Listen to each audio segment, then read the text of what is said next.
This episode is brought to you by I Am a Fan of Your Work t-shirts that are becoming soon. Okay, As good you word. already know. You're in the My danger bad. room. My Bro. Vinny, when you saw it, we'll get to it. Anyway, welcome. Ah, bad. Welcome to the What's the Scale, man. Probably presents another episode of You Know What It Is, man. Comic book talk with friends on a Monday. I'm your host, Leo Rockwell, for the What's the Scale, man, YouTube channel. We got some things to talk about, man. Do me a favor, hit that like button, subscribe to the channel, hit that bell notifications. You're always up to date as to what we got going on here on this channel. Now, again, we got a lot of things we're going to roll into, so we're going to get to it in just a few seconds. But before we do, let me just bring in this ragtag bunch of individuals that we had here, starting with Jedi Kid in the building. He said he's going to do it every single day of the week up until I don't know how long he's going to be wearing his Eagle jersey. So it's probably going to be the rest of the summer. I mean, the rest of the winter. I got going 20 into of them, so it's all good. so it's definitely gonna be happening, bro. So good to have you here. As always, definitely appreciate you. We got your boy Vin Dog in the building. What's going on with you, brother? chilling, man. Just Bro, going through all this stuff. I'm caught up on a lot of reading, and I've been bagging and boarding my ass off. I got 2,000 milers that came in the mail last week, so Yeah. I've been bagging boarding, and I started adding my comics to a CLZ app, which is like a database which catalogs all your comics and stuff like that. So a lot of I have to organizing. do that. I have to do that shit, bro. Yeah, man, it's been really interesting. I like the app. It's like very informative, and it's I've always wanted to get my stuff like organized on a site or a program or something. So you just you either scan the cover or you scan a barcode and just loads it up. It tells you what you got, what you're missing. So that's been real convenient. So I've been bagging, boarding, scanning, and then reading, bagging, boarding, scanning more. So I'm trying to organize a bunch, get things a little bit more in order, catch up on tons and tons of reading. I've been having fun doing it because a lot of titles I've been way behind on. It's cool catching up. Looking forward to tonight's show. We have a hell of a lot of shit to catch up on. Yeah, we got a lot to talk about. We're gonna definitely get into that in just a second, man. And we got our guy back here, man. We got Barry McCockner in the bro. What's going on with you, bro? Code name BTA. Names, bro. Doing great, man. Got a new schedule, new work schedule. So I'm kind of just getting used to that in terms of the time I get off, stuff like that. But as you can see here, Stop lying to these motherfuckers, bro. Tell them that you just finished a couple episodes of Abbott Elementary. But yeah, Easy. Oh, you got the yeah, bro. Yeah. As you can see there, I've been Yeah, quite he's fine. busy. Big. Yes. That's Yes. a big motherfucker, bro. Like I've been debating about getting that, bro. I want it, but I don't want to make no more space, though. yeah, I I had to make the unfortunate decision, bro, to go with the more the non-video game comic accurate version, even though that shit's dope as fuck. Yeah, that shit is fire, bro. It's dope as hell, but too for dope. space, I just oh my god, bro. Yeah. Bro, look. Is that the box, bro? Is that the box? Oh, Come damn. on, man. Come on, Come man. on, dog. Come on, bro. No.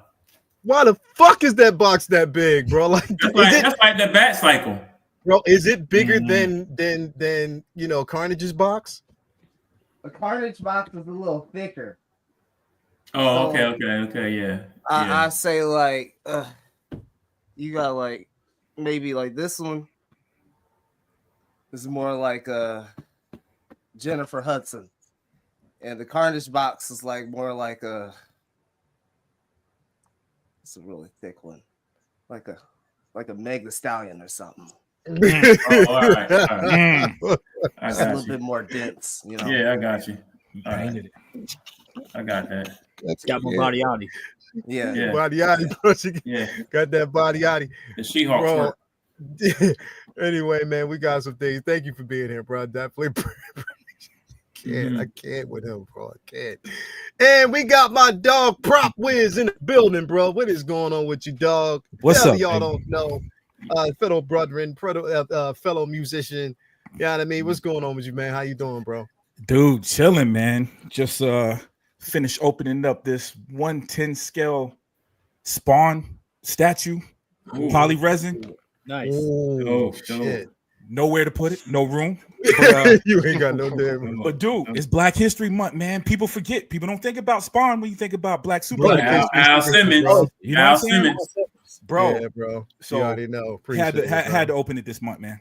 You That's already what's know, up. bro. You already know, Yeah, bro. yeah. Thank you for being here, man. Yo, As thanks always. thanks for the invite. Yo. Appreciate, man. And Wait. thank you guys out there, everybody, for being here with us, because we got a lot to talk about, man. A lot of things we're going to talk about and get to in just a few moments.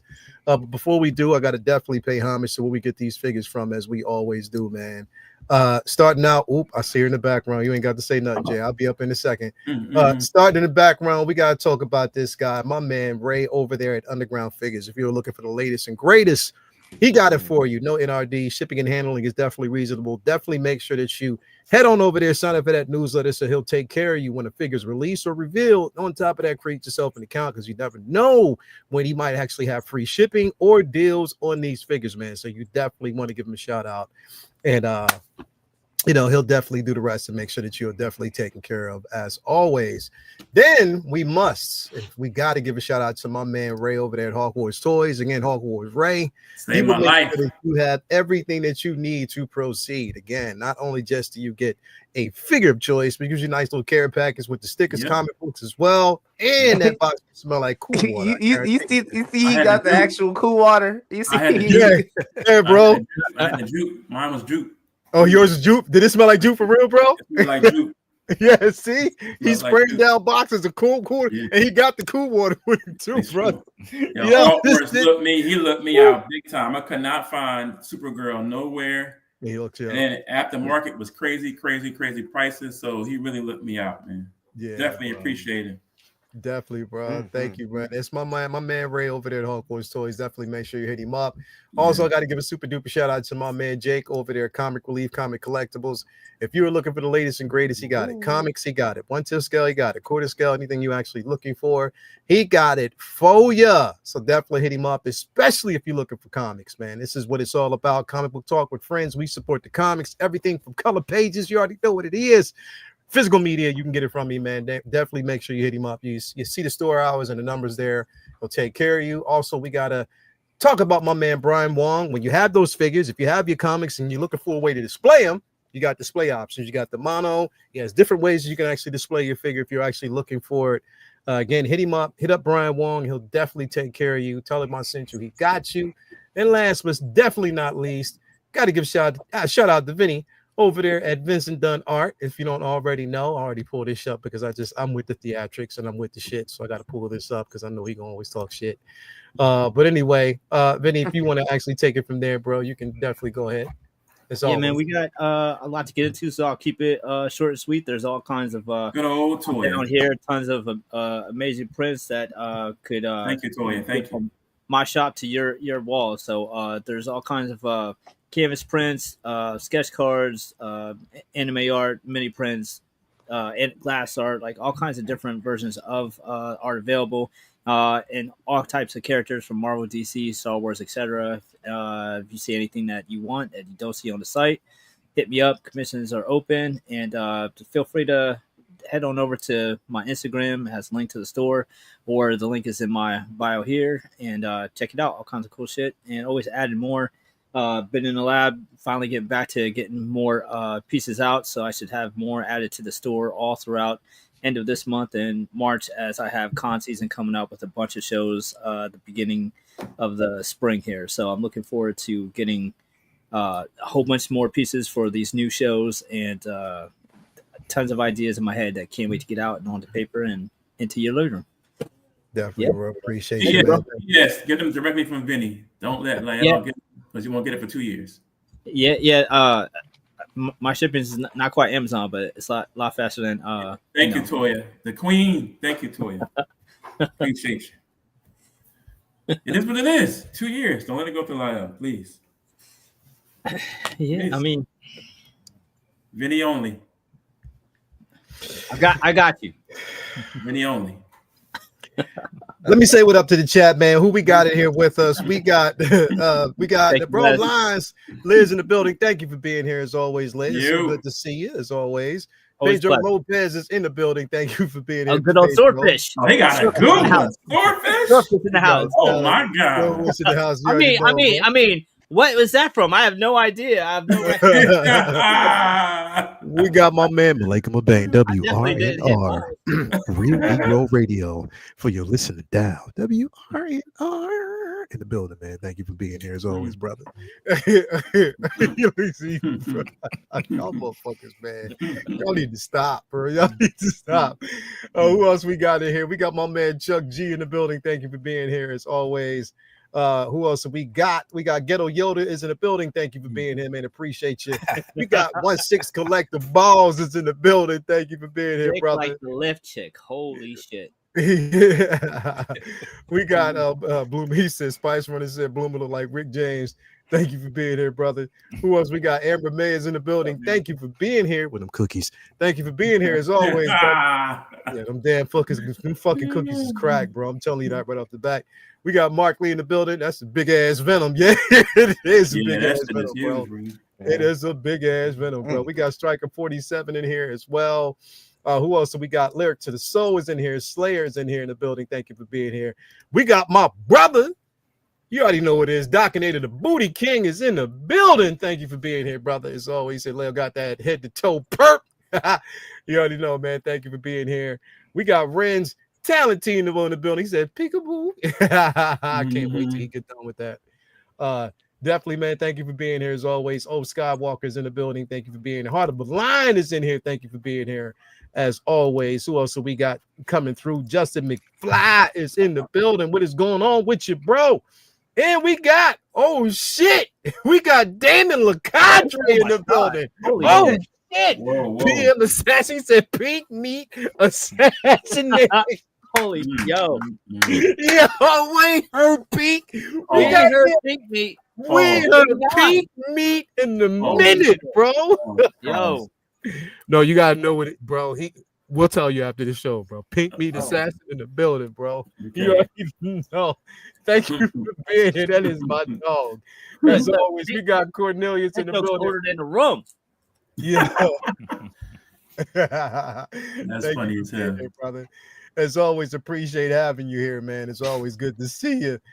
We got my man Bruce Leroy's Glow in the building. What's going on with you, bro? As always, appreciate having you here. So let's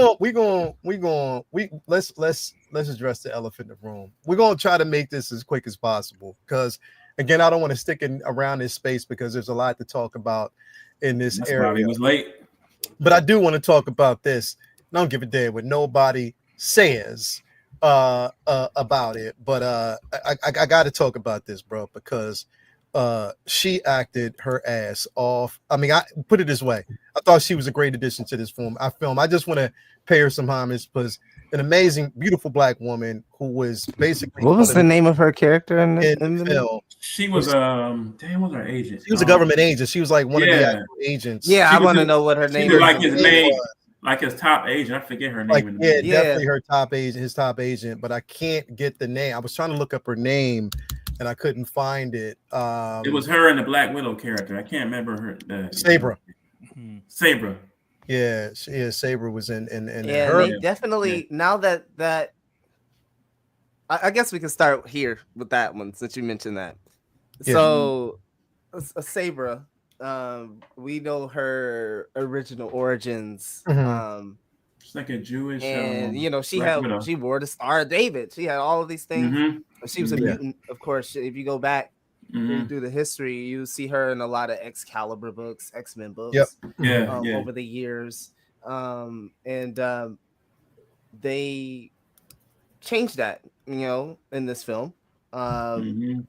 Now that she has a different lineage. And I'm very interested to see how they tie that into the existing characters from the Red Room, right? They mentioned Red Room, and we saw her moves in that hallway.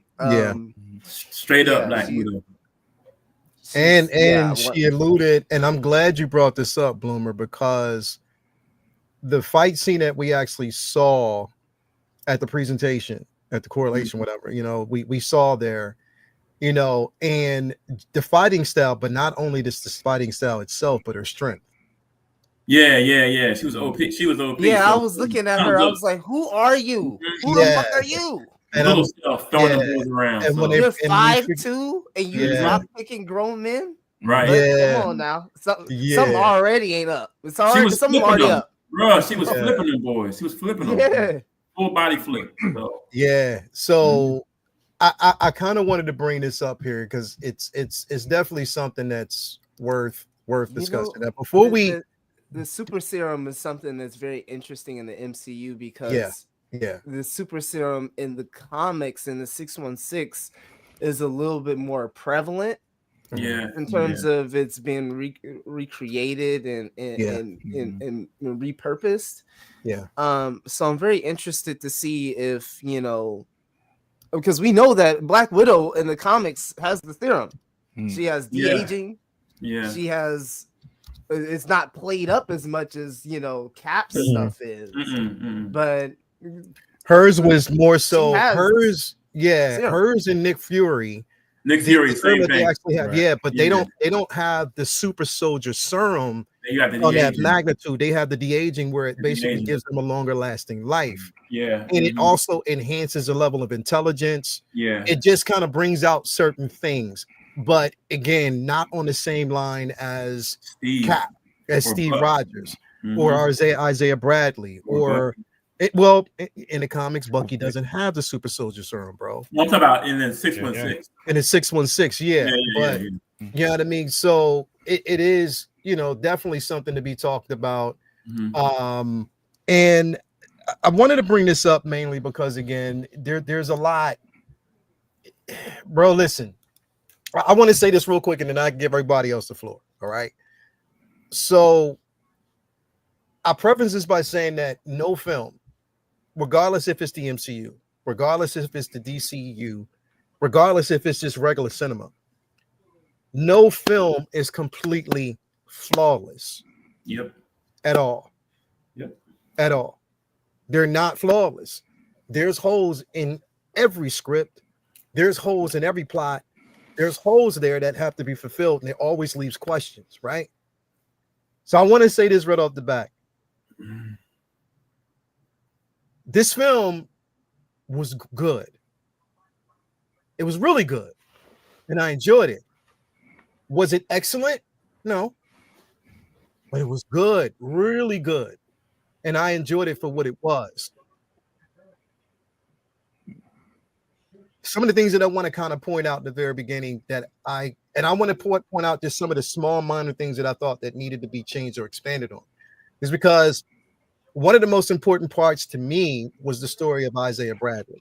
Yeah, man. And the simple fact that you're taking that character from the television show, you're bringing it to the main screen. So everything that we knew about the character and what he went through, some would think was resolved in a television show, but we find out that he still doesn't have respect on his name in this movie, where he was never really fully invited to the White House.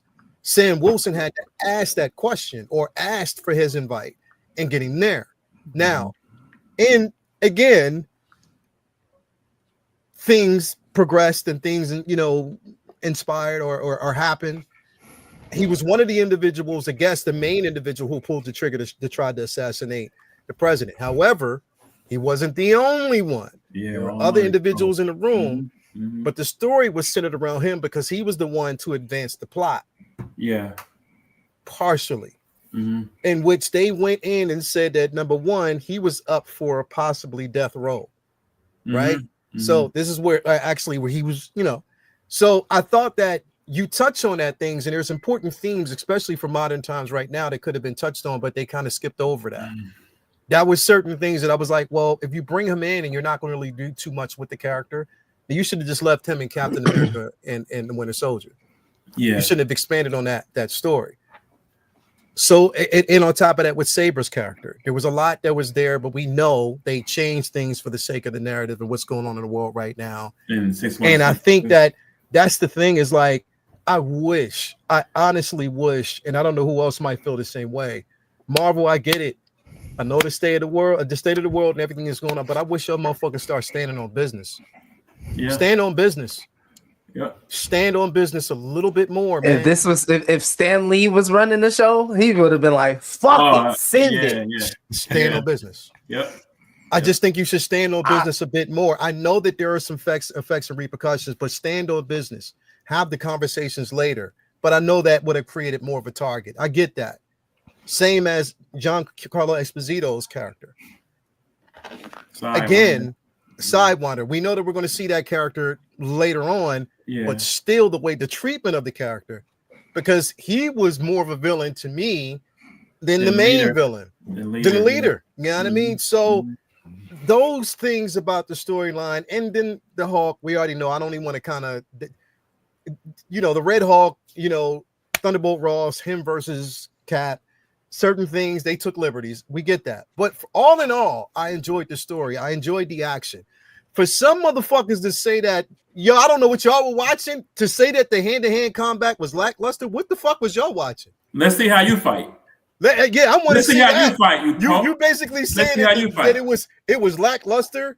All these bitch ass motherfuckers, you never been in the fight in their damn life. Yo, tell me where I need to know where what you were seeing, because the aerial scenes, the fights over the Celestial Island. Iron Man was doing the same shit, dog. Bro, it was incredible. And I thought it was. My point is, was it without flaws? No, but it was a good film. Yes. It was nowhere close to a 54% critic rating. It wasn't. It was not. And the thing is, it's sad, bro, when if somebody defends the film and you recognize agendas, people don't want you to see it for what it is, because they'll quick to point out and say that, oh no, now you're pulling a race card. Motherfuckers, y'all be dumb to basically say that wasn't a part of it.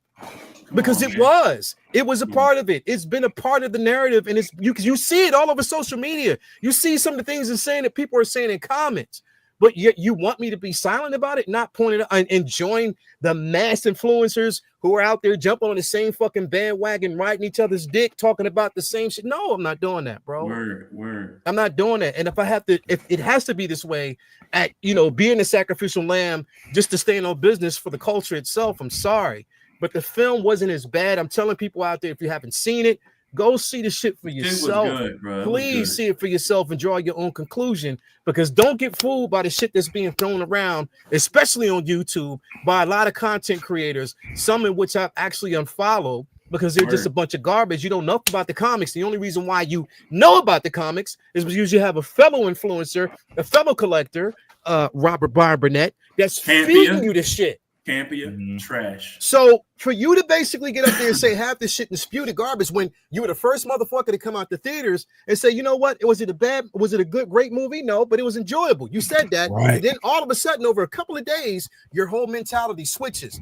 You're going to get called out because the footage is there. Go back, let's review the tapes, because you got it up on your page. See, this is what I'm saying, bro. This is the dumbest shit that I've ever seen, bro. Are surrounding this movie. I've seen nothing but negative thumbnails created across YouTube. And I'm like, yo, what are y'all watching? And the thing is, let me ask y'all a question, and don't lie about it. Would y'all have taken the same liberties if it was Chris Evans in this film playing Cap? No, they wouldn't. Don't lie about that. Stay in no business. Make the excuses then. Don't try to change the fucking narrative, because you've already exposed yourself. I know who you are. We know who you are. It's a bag of fucking bullshit, and I hate it. How can I motherfucker say I'm not counting the comic? Steve Rogers is my. How can you not? How can you? Bitch, that's where they got the idea from. It's there. It's there. I pulled this shit up earlier because I wanted y'all to stay. If y'all wanted to know how this basically happened, go back. Pick up this fucking comic book. It's Captain America. Who is a new Captain America? This basically happened after the whole situation with Iron Man. Steve Rogers, who basically had the super soldier serum stripped from him. This book tells you everything that you fucking need to know. I'm not killing the comic book because this is what I'm saying. America. Like, bro, please read for yourself. Formulate your own fucking opinions. Have your own fucking mind, man. For real. Don't follow these fucking algorithms, man. It's a bag of bullshit. And for motherfuckers out there trying to tell me to stay silent and silence is golden, fuck y'all, because I'm not doing that shit, bro. Exactly. I'm not doing that shit, bro. I can't stand in that space. That's not who I am. It's never been who I am, bro. Anyway, I digress. Vinny, I'm gonna put you last. I know you got a lot of shit to say about this shit. Jay, you went to see the movie, bro. What were your thoughts, man? I saw this shit twice, B. And I don't give a fuck, bro. All these complaints and all this campy crying, all this bullshit, dog. Listen, man. The aerial scenes, Iron Man did the same shit in all the movies, bro. So let's keep it a buck. Like, what the fuck is you talking about, bro? About the aerial scenes and the hand-to-hand combat? Let's see how you fight, dog. Like, let me see you go and fight somebody in the gym. See what it is, dog. Like, I know you'll get your ass beat, bro. You couldn't even the fighting shit. All the choreography was dope. The storyline was raw. It was like fucking Incredible Hulk Part 2 because you got to see what happened with the leader. Betty finally came near the end, but Betty was there. You know what I'm saying? And you saw what happened. We got to see what happened with Thunderbolt Ross. So to me, it was a continuance from Incredible Hulk, the Norton Hulk, which I love, my favorite version, and then you got the Captain America Sam, bro. Like, we all know what the real hate is. You feel me? Like, if motherfuckers know what the story is in the comic book, how can you say, oh well, you know, he shouldn't be Captain America? He was my only Captain America. Motherfucker, that's where they got the idea from for the damn movie. Like, let's keep it a buck. We already know what you feeling, and what we already know what it is, dog. Yo, you got a problem with the black Captain America, bro. Like, let's keep it a buck. Like, that's what I'm seeing all over YouTube. I don't follow so many motherfuckers a day, dog. Because I got tired of all the bullshit. Like, come on, bro. Like, we can't even enjoy a movie without a motherfucker saying you pulling this whole race shit and only Steve and only that. Read a fucking comic book, dog. Yo, is this right here, Vinny? Is this a who's this dude? Who's this motherfucker right here? Saying, LOL, enjoy your 1 month. Oh, fuck out of here, bro. I'll give you my address, bitch. At first, I thought it was tongue in cheek, but I guess that's how they actually feel about it. That's good. Fuck out of here, bro. I mean, bro, you let people like this get cooked. Yeah, bro, they don't want no gas, dog. Fuck out Yeah, you let this motherfucker get cooked, bro. Yeah, It's just a corny person. Somebody basically hiding around the algorithm or a bot. Somebody doesn't want to know who or let us know who you are because you will get cooked. You a pussy. You'll get cooked. You'll definitely get cooked. We probably know you. You should have just came in here with your actual. That's what I'm saying. We probably know who the fuck know you are, a coward. bro. Like, you know what I mean? This is some bitch ass shit that's basically going around. You got the right motherfucker tonight. Slayer, who the fuck you are, bro? You got the right one, bro, and I'm glad you came through because you're gonna get cooked and you will get found. Proving our point. Thank you. Yeah, you're definitely proving the point, you dumbass. So just wanted to kind of put that out there. Clown. This definitely a clown. So that user just got banned. So yeah, he got removed. Let's move on. Prop, you saw this movie. What were your thoughts, bro? Yo, same thing, man. I thought it was dope, bro. I saw the reviews going in. There was a half and half, but so I don't know if my expectation was low. Nah, man, the movie was dope, bro. You know what? Even some of the complaints that I have, like I thought the leader was the weakest part of the movie to me, except for the closure, like you said, to Incredible Hulk. You know what I mean? Like, so I wasn't mad that he was there, but he was definitely wasn't as smart as he was just a classic villain, old cartoon kind of villain, you know what I'm saying? Mm-hmm. With that being said, even that's not a complaint because the movie didn't feel like it was about him either. It just felt like there was a lot of levels to it, and I do think it was a trans, what do you call it, where it's taking us to that next movie. You know what I'm saying? They mentioned building the transition. The transition. That's the transition, right. Bro. That's what it felt like, man. But the action was dope. I thought how they handled the Red Hulk fight scenes, because I'm not gonna lie, when I saw the trailer, knowing that, because Mackie was already out there saying he wasn't taking that serum. You know what I'm saying? He said the character's not taking the serum. I didn't think it was going to make sense. I'm not going to lie. I went in there thinking, dude, this Hulk versus Falcon, Captain America is not going. Dude, they made it make sense.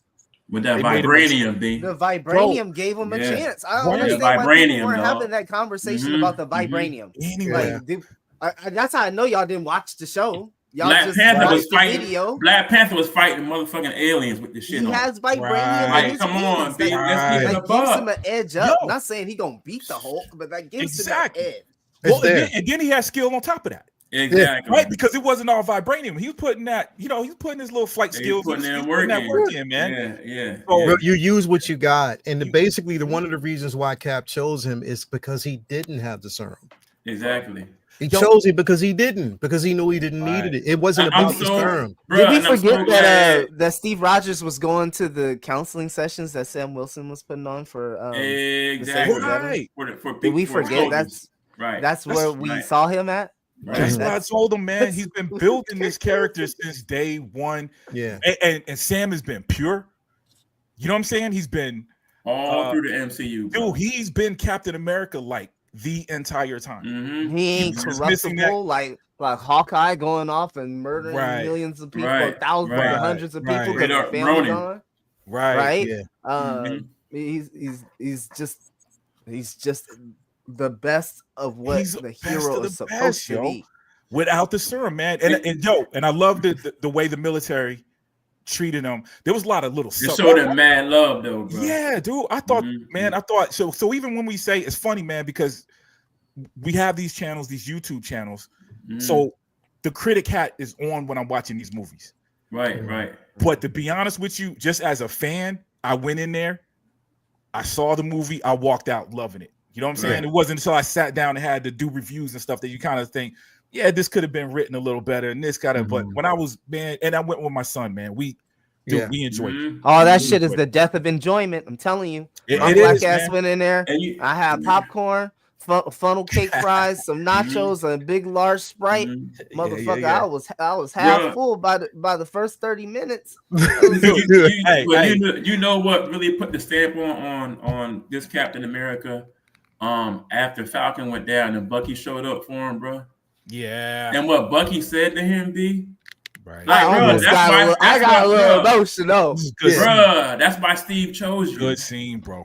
Come Yeah. on, Good man. scene, man. He Come chose on, you man. because You you guys didn't, already bro. mentioned Elijah, man. Remember, Bruh. do y'all remember the TV show Mantis?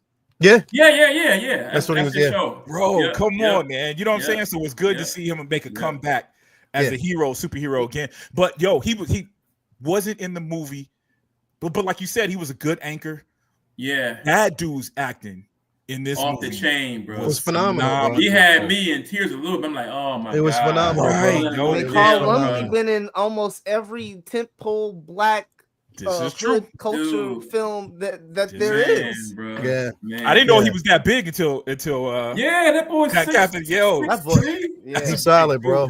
I know- He's a tall dude. bro. I know y'all was kind of giggling when he was running down the street in DC and he had that little old man walk, but he still had that silk Nah, but when he was running though, bitch, he was running regular. He was running Yeah. regular, dog. He Yeah, was like yeah. Steve. Yep. He's Bro. running like Steve for real. Bloom. talk.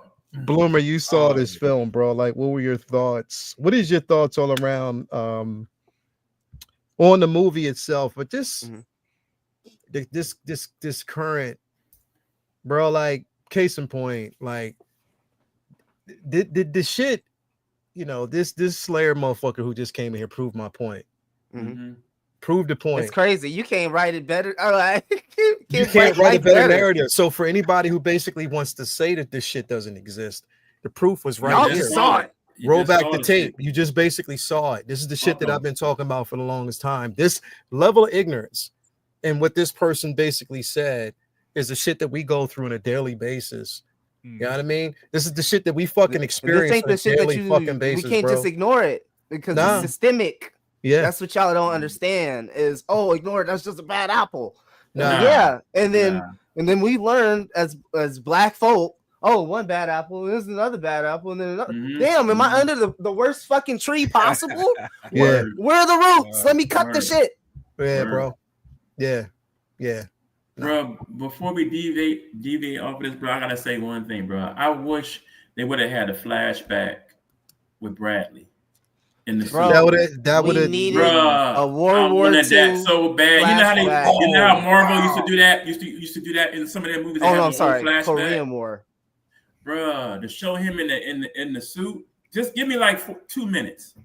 Bro, I'd have been so much happier with the film. I love the movie, but I wanted that so bad to see Bradley. That's like, something. That's something. Honestly, bro, I Yeah. would rather see. Honestly, I would rather see on the to flesh it out more. Yeah. Is if they would Yeah. actually see something like that on the Disney Plus show or something I like agree. Oh, Give us a whole thing, like bro. that. Yeah, because man. the thing is that's not honestly that entire story is not something honestly you can't tell in one single film. Yeah, true. Because it's a lot around that shit, bro. But you know what? Just to his point, though, just the scene, just to peek at it, just to add on to this, not to tell his whole story, but right. I feel what you're saying. Just a little. I feel like they should just do truth, red, white, and black. And that's it. And just that should be a TV show, it. though. That should be a TV show for Disney Plus. That'd be raw. Yeah, right. But you can't. I love that. Yeah, you can't write this thing any better than what it is right now, and yeah, man, the current climate. Vinny, what were you gonna say? Well, I was just saying to answer more to what you asked me. Yeah, I enjoyed it. Took my folks. We sat there and we had our food and we were enjoying it, man. When we saw Bucky, my mom looked over to me and we both said like Bucky, like we were so excited to see him because we didn't expect to see him. The whole theater, which is weird. Like we were so excited to see Sebastian Stan for that moment. And then you get a little choked up because he was like, "No, like you are the perfect guy for this." Yeah, and like I was shocked. Nobody's talked about this. Is the fact that he actually the line was actually brought up in the film. He was like, "Man, I should have took that serum." I was shocked that was written. Right. That I should have took the Sam. He said it twice, didn't he? He stand on business. I thought he said it in a fight too, right? Yeah. Yeah. I was shook by that, and I was like, "Damn!" Because when Hawk started putting hands on him, he was laying down. That motherfucker was like, "Damn, Bucky, I should have took that damn serum." Hey, it said it when we was thinking it, right? Word, I'm like, bro. man, you should have took that. He says, so it's like, dog, the dude did a good job, bro. You know, I loved it. I think Anthony Mackie is just continuously refining his career as an actor. Right. He's climbing, bro. You just see how he's just getting so comfortable in this role of Sam Wilson and obviously Captain America. You feel like he had the aura about him in this film. He had the obligatory shirt off scene, which all heroes get.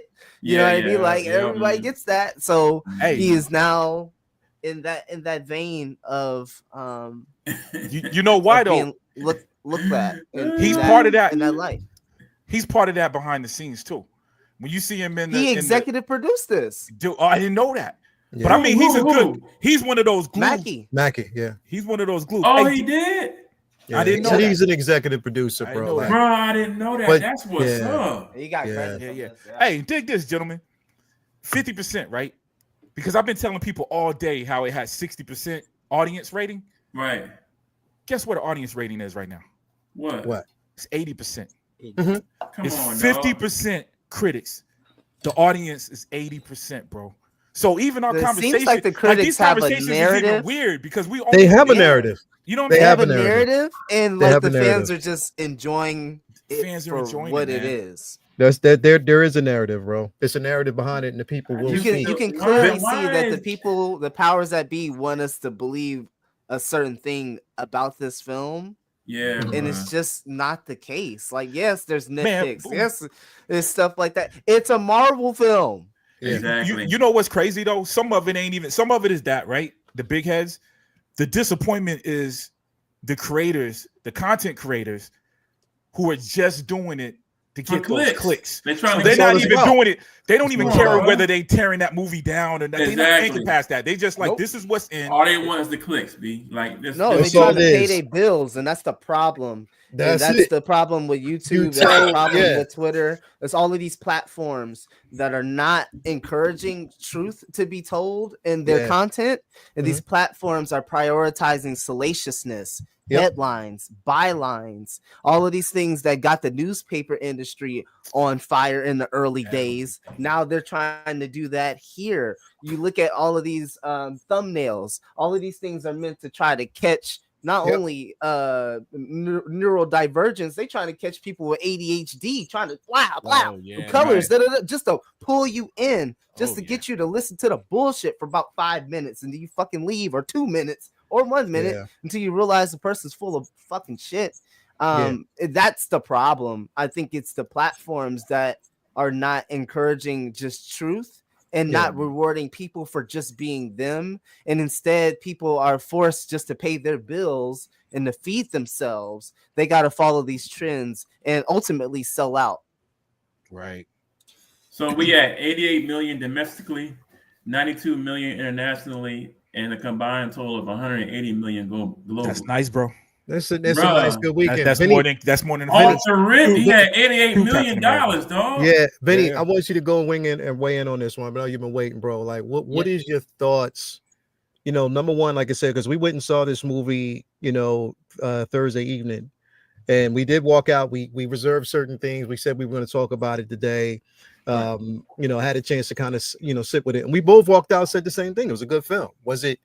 You know, it was a good, you know, a really good film. You know what I mean? There were certain things that we saw that, you know, needed work and could have used work, certain narratives that they could have pushed a little bit further, certain stories that were kind of left on the side. They tackled things and it was just enough to get there. Harrison Ford was great. Harrison in Ford this is film. it. He was killed it. fucking awesome. He was incredible as He Thunderbolt killed it, fucking bro. Ross, bro. He killed that. I can't wait to see him Yo, on again. that aircraft carrier, bro, I was scared. He was gonna fuck that boat. Yeah, bro. But Vinny, Word. what are your thoughts, bro? What's your thoughts on this, man? Yeah, I walked out of the theater really happy with the film. As you know, I avoid trailers and I avoid a lot of the content creator bullshit that y'all torture yourselves with a lot more than I do. So I wasn't, but obviously the internet's gonna internet, and I heard it on different areas. Like it was inescapable.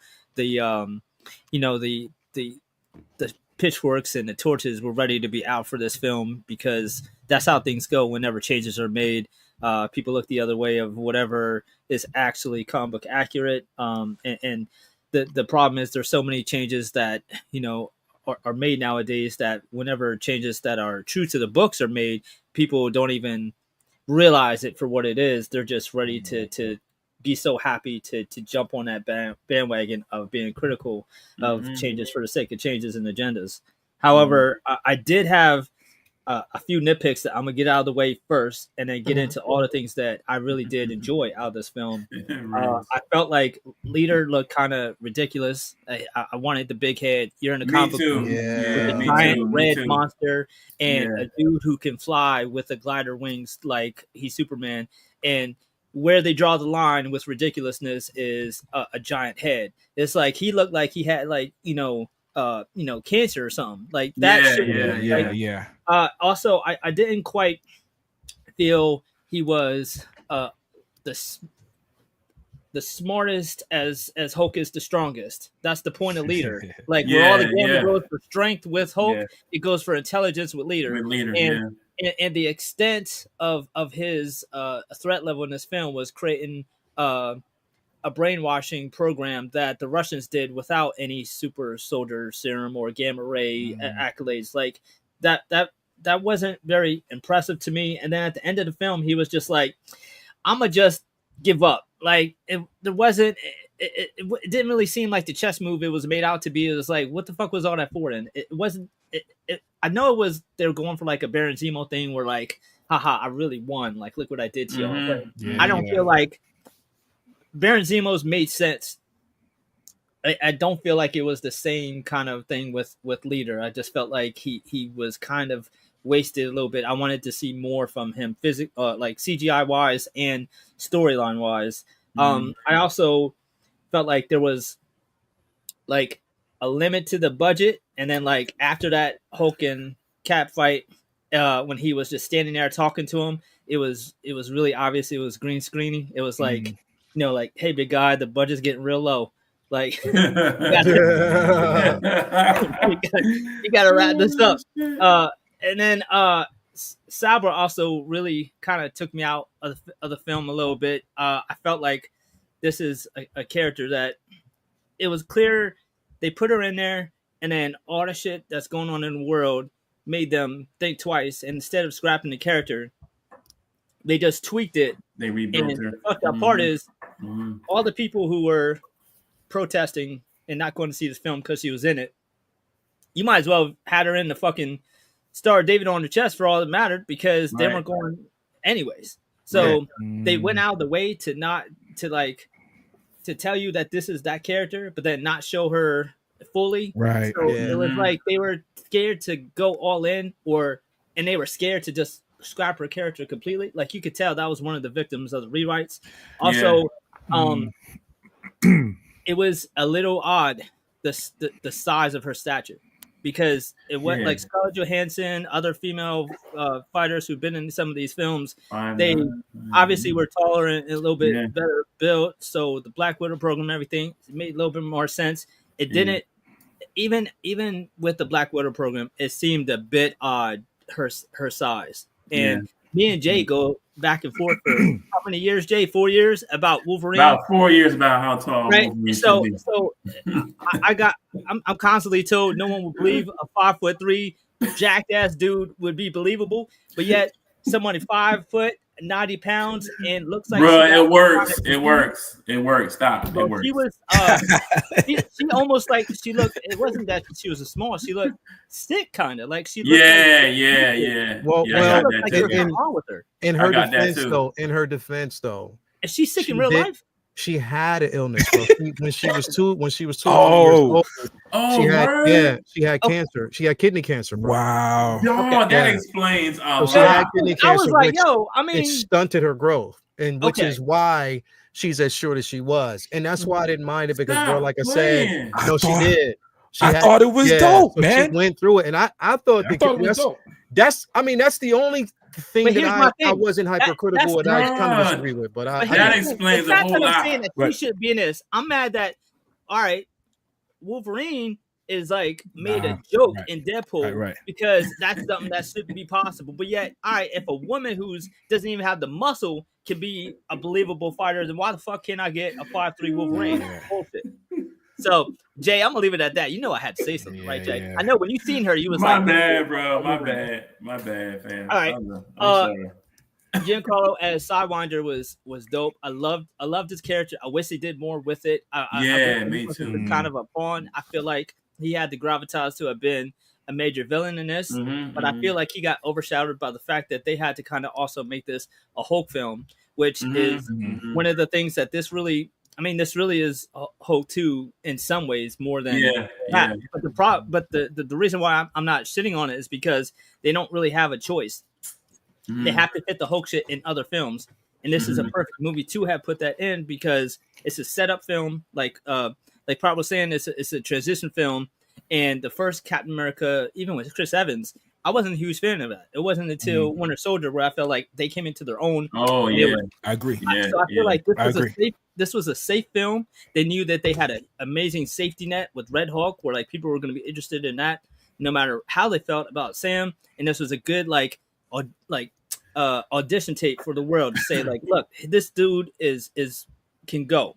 And what Sam did in this film was he didn't just show the action skills that we've seen for many films. I think what he really displayed was a sense of leadership. Like you guys have mentioned it before, like one of the cool, subtle things that made this movie for me was the respect that he got from everybody around him, including the president. Like everybody treated him. And I think that is what embodies Captain America more than any feat, any action feat, any fight Captain America has ever had. He's the guy you look to and say, like, he's the moral compass of the Marvel Comics universe. Yeah. And he's the moral compass of what's right and wrong. And obviously more so than Bucky, than Iron Man, everybody. Steve was always like the guy who's going to do what's right no matter what. And that is what Sam is in this film. Like, he's the guy who's going to do what's right. I felt the Bucky cosign was really important in it, because you had the people who would be upset that he wasn't given the shield.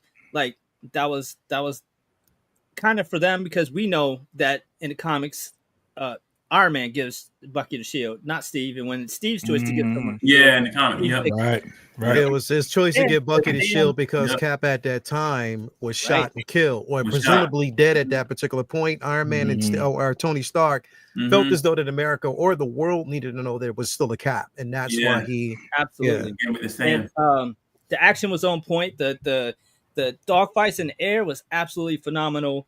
Harrison Ford, like we discussed earlier, I felt like I was really impressed that he didn't just do this for a check. He looked like he wanted to be there. He gave an amazing performance, and even seeing him in some of the interviews and stuff, he looked like he actually had fun. Yeah.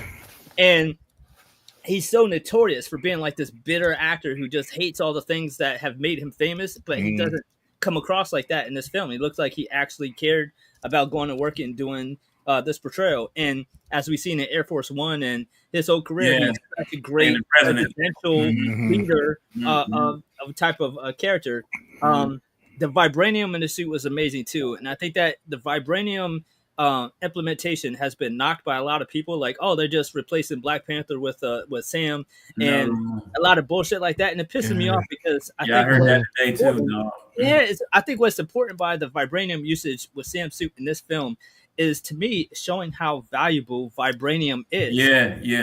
Because you're seeing a dude with no super soldier serum use vibranium to be able to at least have a chance against the Hulk. So think about how valuable that shows people that the vibranium is for military applications. So just imagine having vibranium, accessible to our soldiers, how much we would want that. It shows how big a deal vibranium is, because it's like it kind of gets lost in the shuffle.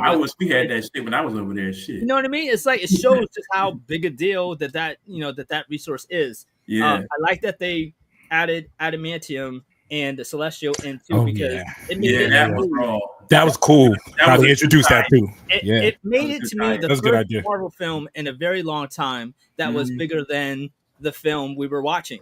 Because we've watched almost 2 years of self-contained Marvel films that had very little to do with anything else other than what we were watching at that moment.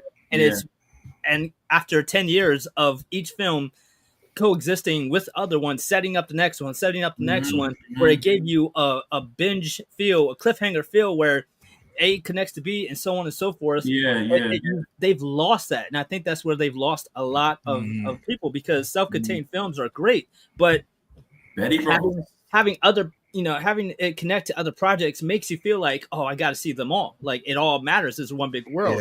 So I love that, including the Celestial, including the Adamantium.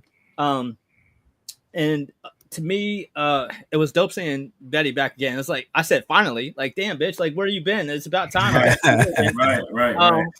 But to me, by far the absolute best part of the film, the heart and soul of the film, was Isaiah Bradley. So every scene he was in, I man, like, what a perfect casting. That motherfucker looks exactly like the Truth Comics. He looked straight out of them joints, man. I had my True shirt on. I love that series. I've always felt that was such a brilliant retcon, and made so much sense. Even Stan Lee was like, "Oh shit, yeah, that is what we would have done, huh?" Like that was so perfect, and the way that they did it, all the pain that he had, the pain that was like continued, like they still, shit on him. It's just that was the heart and soul of the film for me. So there was so much to take away from this film. That the things that were not quite perfect, that could have been done better, it definitely overlooked by the things that they did right, the things that they did successful. So I had a lot of fun with it. We went from a lot of misses from Marvel over the years, and going from this into Fantastic Four is a really, really good place to be right now.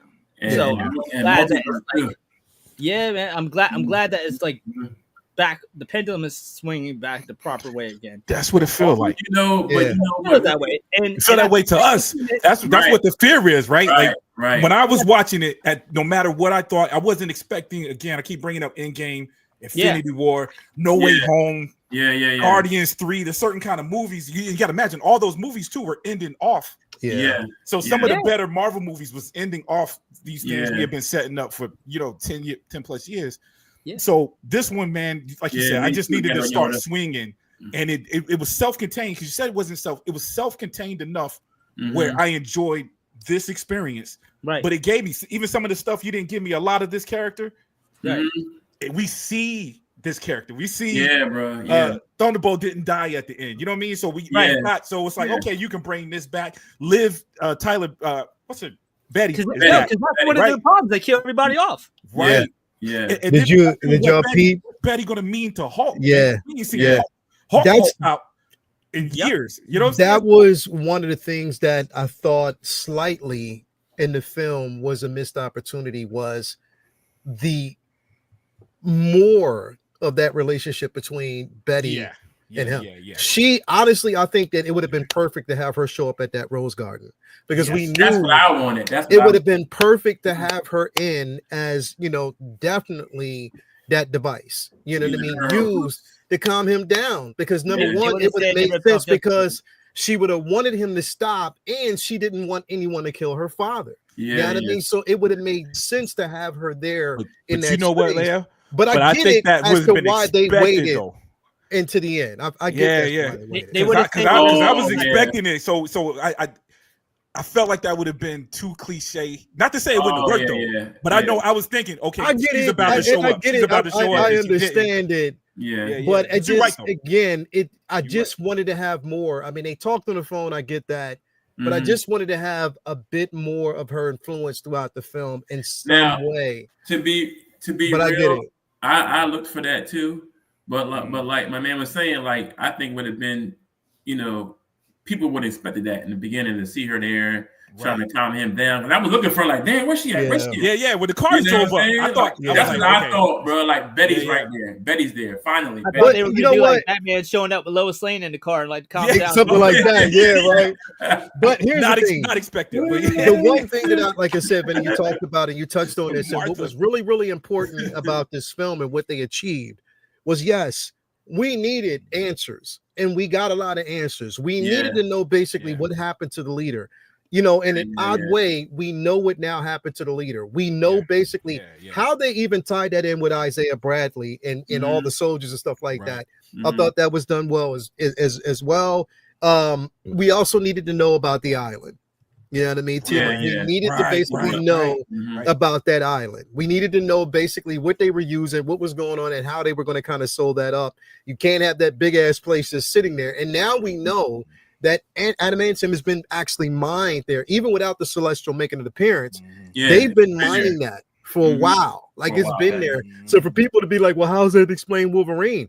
We didn't need to basically see a Celestial to know that enemy. It's been there. Right. So now we know where it came from. You know what I mean? We know where it came from, and they're tying that together, which makes definitely a perfectly good sense. 616 kids still might not even be from that exactly. Right.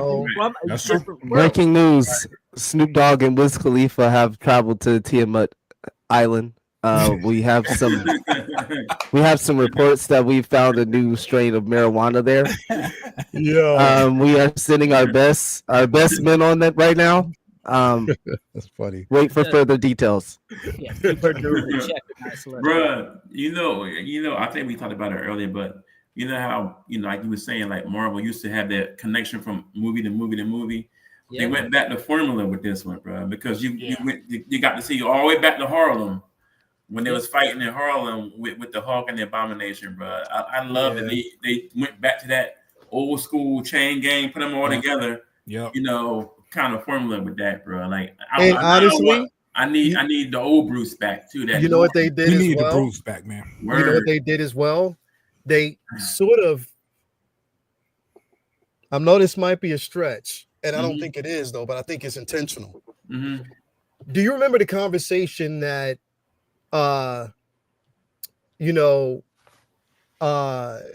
Loki had with He Who Remains. Remember the conversations that Jonathan Major as King had in Quantumania? Yeah, man. Where basically they had talked about, him being as long as he's been around and traveling everywhere, having conversations with the world's greatest scientists about what's to come. Mm-hmm. Right. Remember that conversation, right? Oh, I know where you're going, man. You think And remember the conversation that he had, and at the very end, the leader said, "You don't know what's about to come about the coming." multiverses. The funny part about that though is the whole phase has been about the multiverse in the background, and then they make it seem like it was some revelation. It's like, I know, motherfucker, we've been watching the movies. right. We've been fighting. They've been fighting shit from other universes for a minute, 4 years now. But it's finally happening now. That's you got anything else to disclose? Like, right. You can't tell me more than that. Tell But me I think, but you know what? They might be using this not even about Kang. We know basically they can be using this to introduce Doom as well, bro. Are they going to try to bring Kang back so Doom can kill him? That's what I'm thinking. That's what I'm hearing. I don't want that to happen, bro. I don't even want to exist in that space right now. I'm gonna wait. I don't want that. I don't want that, dog. I don't even want to exist in that space, bro. That they're bringing Kang back. Jason, I don't want that. Jason, please. Let me tell you this one last time, bro. My bad, bro. Stop reading shit, bro. Please. Stop reading shit, bro. Stop reading these. Place, though, who gives a fuck, bro? If it hasn't come from the directors, don't take the shit that you hear from these motherfuckers at face value, bro. Because everybody and their mom has a source. Yo, bro, I don't even listen to the directors or the producers, man. They said Blade was going to be made how long ago? Man, bro, don't listen. I don't believe it until I see it in the trailer. Even when you see it in the Marvel trailer, you can't believe it. You see Hulk running around in the trailer, and then you see the movie. He got a Hulk buster. He got a Hulk buster going. I don't trust nothing. Flexin, you had a great point. By Ben not showing up, it highlighted Sam's ability as a counselor to talk people down. And how smart he was to lure Hulk. Yeah, by talking them down. Yeah, he was a VA counselor. So I get that, man. And thank you for pointing that out. Definitely. But yeah, all in all, listen, like I said, this movie did exactly what it should have done. Leon, did Hot Toys just do I'm not reading Absolute Superman. Do what? Okay. Did they what? Did Hot Toys just do it? Did they already announce a T800 2.0 already? I think it dropped. Yeah, they announced it like a month ago, I think. Yeah, that's out. Yeah, they just put that out. Oh, it's released now? It's the clean version. The T800 clean version they just dropped. So I'm gonna get it. I'm gonna get it. I want that. Yeah, they just dropped that. We'll talk about that in a bit. We got a lot of news. We got a lot of shit to kind of cover here. And I kind of look at that. I want to move in this space. I'm sorry, I have to move in this space. Because if you're not, I want to make a formal. I have to make a formal apology. And I'm going to use this platform to make this formal apology right now. Sound like Cam Newton, dog. What's up? I'm going to do it. Yeah, I'm going to sound like Cam Newton on this one, on some real shit, because I'm going to use this space to make a formal apology. Fire. Fire. If you motherfuckers out there are not watching Your Friendly Neighborhood Spider-Man, y'all are missing a fucking masterpiece right Get now. on it. Get on it. Y'all are missing a fucking yo. He was late. He was late because he was behind the scenes about this shit. It was almost like Kevin Feige was like, yo, I'm cooking. Y'all motherfuckers are talking shit. We cooking over here. Shut the fuck up and wait till you see the shit and watch it. Because this shit, and Bloomer, I have to apologize to you because I remember a conversation we had earlier on. You was like, you know what? I'm just going to wait because it could be a hit. It's going to be a sleeper hit. You did say it, Bloomer. I got to give you your flowers on it. Is it a lie on my bad? There's a lot more banger Spider-Man animation than there are shit ones. I was banking on that. That's true. I agree. Spider-Man cartoons is like the MCU's Batman cartoons, though, bro, or Justice League cartoons. Period, bro. Flawless, bro. Yeah. Yes. Right now, for me, absolute cinema. Bro. This right here, this fucking show, and the way they are doing. Here's the thing, bro. Like a comic book, bro. You know what the dope part about it is? It's how they're introducing these characters. Yeah. Because they're acting like it's just like it's like every day you're entering in a space where you get new villains and you think and they don't throw them in it. How much can I speak on real quick? How much can I speak on? It ain't our fault. They ain't watching it. I'm gonna let. Hey, look, let me say this. I'm just talking about the. Let me say this. Just let me know. I've only watched the first 2 episodes, but y'all got me hyped. No. Listen. Spoilers does not bother me in this case because as soon as I get off, bro, I think I'm gonna do all nighter. Let me say this. Let me just say this. Y'all got me hyped, bro. Let me just say this. Let me just say this, bro. Everybody in here knows the Flash Thompson archetype, right? Yeah. That character, right? Yeah. Man, they took that character, that type of model of the character that has always existed in Spider-Man, and just flipped him upside down and dunked it like I'd be dunking on the third. The best flip you've ever seen. Yeah. Best flip. Yo, Doc Connors, bro, Daredevil, freaking. Now it's got you giddy. Yeah, it's got you giddy, waiting on their further downfall. I know that sounds weird, but we know that that's the path that these people are going on. So now you're excited to see how far darker it goes for them because you know where that's going to lead to on the back end. You know, the Fantastic Four Spider-Man suit. Like, bro, when I saw that, I'm like, hold up, Future Foundation, bro. Future Foundation Spider-Man. The cliffhanger episode 8 had me giddy as fuck. Like literally it did. But we can't. It's just wait. It's how well even with the petty bullshit that the lead character, the actor said, even with that, bro. Yeah. Even with that basically being said, I'm enjoying this fucking show, bro. Oh, yeah. I love it. Like I am fucking enjoying this show, bro. It is so good. I just love that it's coming out in multiple and bunches so that you can really sit with it. Vinny, I'm gonna tell you this. You know what this shit made me feel like, bro? It made me feel like I was waking up Saturday fucking morning eating some cereal, waiting for Spider-Man and the fucking Amazing Friends, bro. I got my cornflakes and bananas. Yeah. I'm loving this. I'm loving this just as much as 97, Vinny. I'm sorry. I think it's the same level. Just as much. I think it's the same level. This is the same. What'd you say, Vinny? I think it's one of the best Spider-Man things that we've ever got. Bro, this is the same. Think about how many Spider-Man things we've got. Think about how many cartoons we've got. Think about how many films we've got. Every single one of those have got some aspect of him right and some aspects of him wrong. But I feel like on a whole, there's so many different ideas in here that on paper is like, oh, what y'all doing? And then when you see it, it fucking works. And the heart of Spotty in this film, in this series, is so spot on perfect. It's incredible. But what is special about this is that there is so many changes to his supporting cast. And it works on so many different levels. Lonnie is fucking Tombstone. It's insane just how good everything about what's going on with Lonnie is working. Harry shit, Norman shit is just phenomenal. The shit with May, the shit with Nico, phenomenal.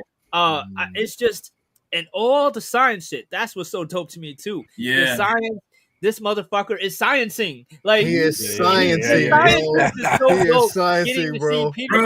We've seen that, right? Like, who'd have thunk it? Letting Peter Parker do science shit would be great. Fucking like letting him cook, and I swear we've seen so many different, every single iteration of these movies and these cartoons. Every single time they have to make it theirs. Right. And like I said before, very rarely is there anything that like really stays like spot on. Dr. Octopus is the most. It's like all these changes, and they were like, all right, except fuck it. Let's go back to script. Let's do Doc Ock like he came out of the fucking Ditko took him. No. Hey, Doctor Strange.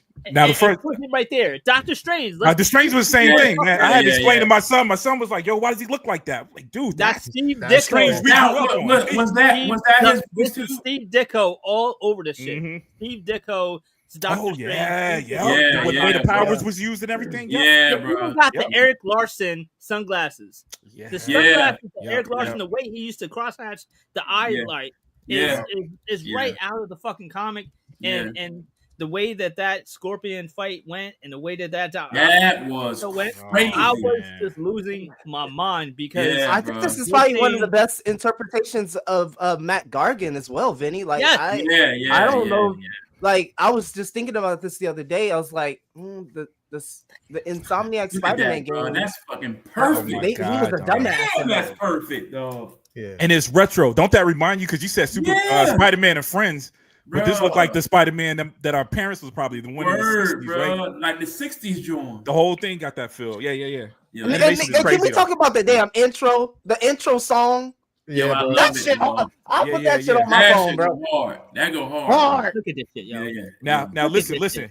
Tell me that's that's fucking Leo, as right a rapper out now. The comic book, dog. Right out the comic, man. That's crazy, dog. That's crazy. Yeah, bro. And this shit. Bruh. Yep. But he is still send me the autograph, man. Bro, this is fucking Bloomer, bro. He doesn't know somebody. This we over season. here enjoying the conversation and shit. Bro, sorry, bro. Hey. This shit is you. I don't give a fuck what nobody says, bro. It is fucking you, bro. That's Bloomer at work, bro. Bro, if I get the 1/6 scale figure, man, I just need you to sign the base, bro. Word, That's it. Just sign the base, yo. That's it. Bro, it's I'm gonna look the other way. Yo, listen, bro. Like, was that with the Doctor Strange? Was that what's the name's voice too? No. It didn't sound like him. That didn't I'm sound about like to him. say that wasn't Cumberbatch's. No. Oh, okay. I'm about to say because Coming back got to do too much to do his English accent, man. Yeah, that wasn't. It was everything that we fucking needed in the character, bro. and like you said, Dicko all over it, bro. All over what we're basically seeing from these characters, bro, and what they give us. Like fire, bro. Like Bloomer, in your mind, bro. Before you saw this show, before you got a chance to see it, your vision of what you wanted to see versus what we are seeing here, has it met or exceeded those expectations, or was it one of those surprising things where you was like, yo, what the fuck? I think more of my delight has been in the character building of these characters outside of Peter Parker. I know in the early ons when we got started, the connections to villains were very like basic, Doc Ock, he's working on something, then he just turns into that, Green Goblin is just a crazy guy at that first point. But I feel like it's been more of a modern trend as we've seen to make villains closer in proximity to Peter Parker, not Spider-Man, close in proximity to Peter Parker. I'll give the example of, you saw, for those who played the Insomniac Spider-Man game, the first one, PlayStation 4, and his relationship with Doc Ock in there, right? He idolizes Doc Ock because we know that Doc Ock, is one of the greatest minds in all of the Marvel universe. It's a tragedy he's on the other side of things because he can be just as great, if not greater than Norman, greater than Tony Stark. But there's these things, there's ego, there's this corruptive nature about him that doesn't allow him to move forward. It's almost like Vegeta in Dragon Ball Z. Like, bro, you will never get there. You will never get stronger than Goku because you just don't have that. Bro. You can't get past it. Bro. So my enjoyment's been in the character building. The gloves though. He did wear the gloves in the 616 with Thor at the end of right. Yep. Dark World, when they were giving him, he was giving them beer. Not Dark World. It was in What was that? It wasn't in the One of the Thor movies, right? Oh, It no, was, no, it no, no. was, it was, after. it was Ragnarok. It was very in the beginning of Ragnarok when we saw it. He had the gloves on. He was drinking beer with Thor. Yeah. He did have the gloves on, so that could be 616 Doc. Dude, and the movies are good, man. I got the figure right here. The movie's a good translation. Yeah, you know what I'm saying? Bro. To it, but I mean, the animation is right out of the page, yo. Right, bro. And here's the thing, and this the small reference is when he said when he said something. The reference was, "Nah, I don't think Ak has the ability to harness the power of the sun." I was like, "Oh shit, bro!" No, right before that, he said tritium. He said tritium. He literally said tritium. He did say tritium. Yeah, and then he's like, nah, and he's like, I don't think he can do the power of the sun. I'm like, I see what y'all doing. but even the part when Osborn first went to Peter's house to go get him for the school, right? That was right from the end of Spider-Man when Spider-Man came to the crib. Right. I'm like, they is wilding, bro. They twisted it a little bit. Bro, that's right. I think it's a love letter to Spider-Man fans, but I'm gonna tell you the one like little wink nudge, nod to the fans that I could have dealt without is, I don't need Harry telling me go get him, Tiger. Like, please, no. Yeah, I ain't like that. Nah, man. Yo, you can't have a homie go get him, Tiger. Come on now. Come on now. That's Mary Jane, bro. You I was like, pause. Now that ponytail is suspect. No Diddy. Hey, bro, don't be saying that and smiling at me too, bro. Oh, yeah. Go get him, Tiger. Fuck off me.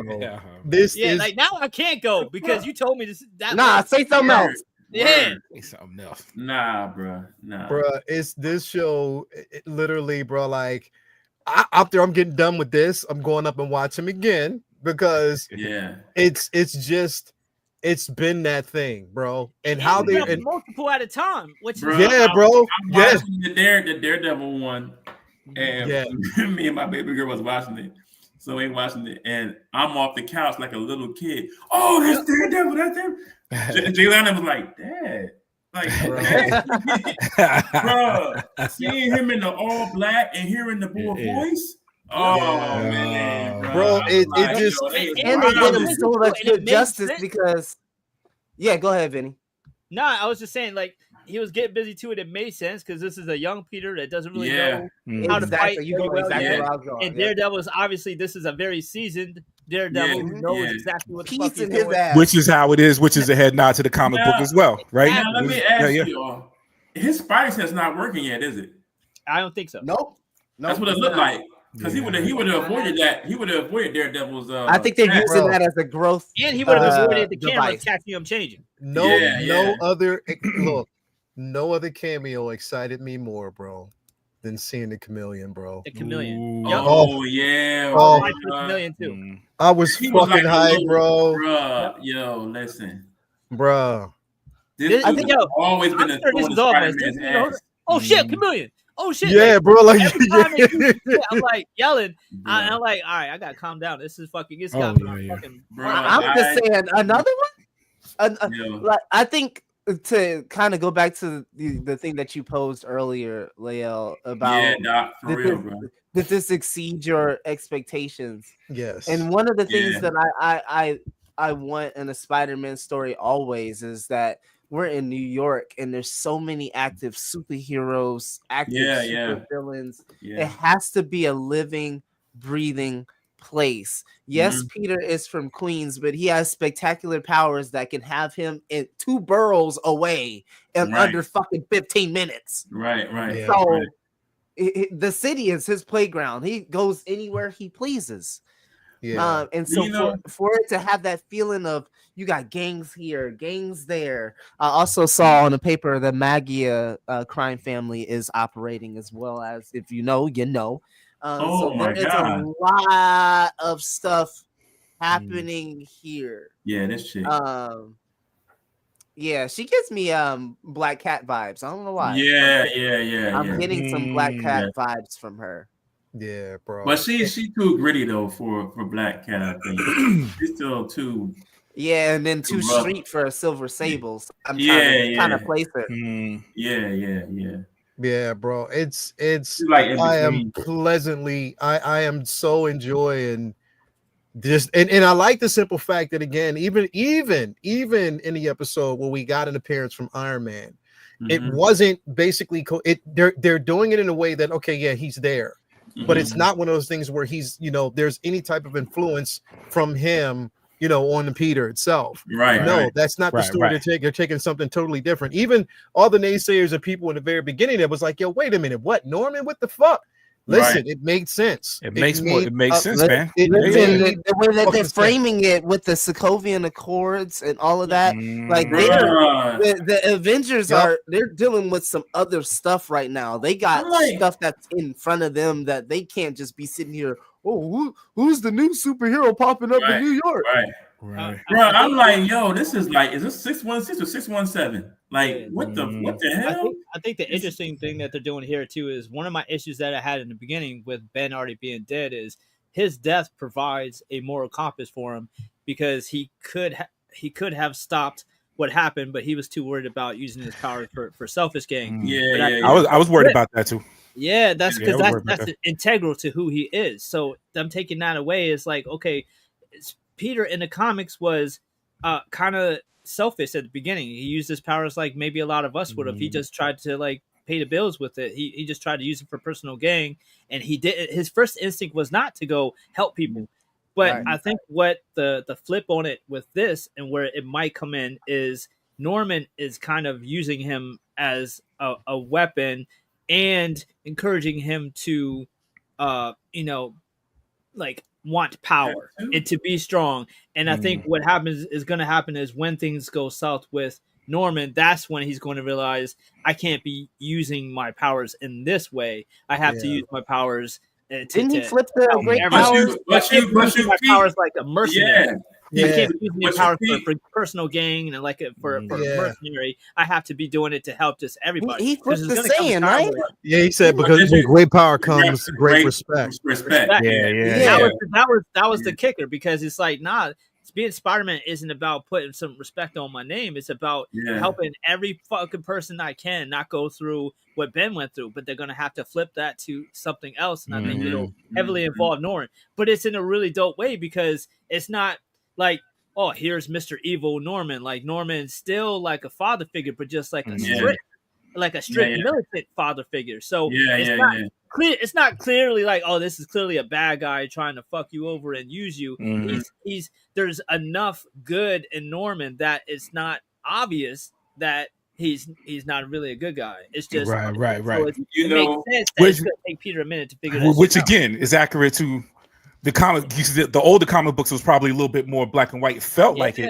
You remember they went back and forth when they showed that Harry was his son, and there was it was nuanced. You know what I'm saying? So it's another. So like it's crazy how a lot of it is the same, but I'm loving how it's fresh too.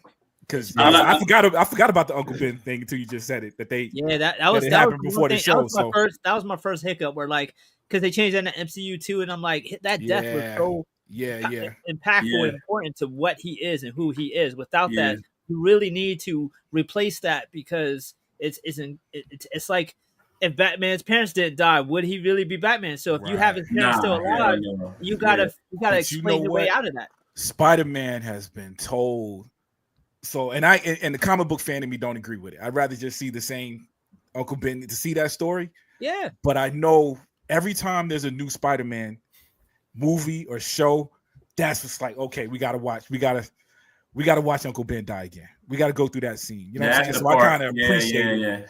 But even the Tom Holland movie, I appreciated that it had already happened, right? And I assume that it still happened the same way, even though they hadn't introduced at least they Tony Stark as whatever. But how many times do you want to see an old nigga die, bro? Bro, man. The spider bite. I didn't want to see the spider bite again. I'm just saying. I get past it quick.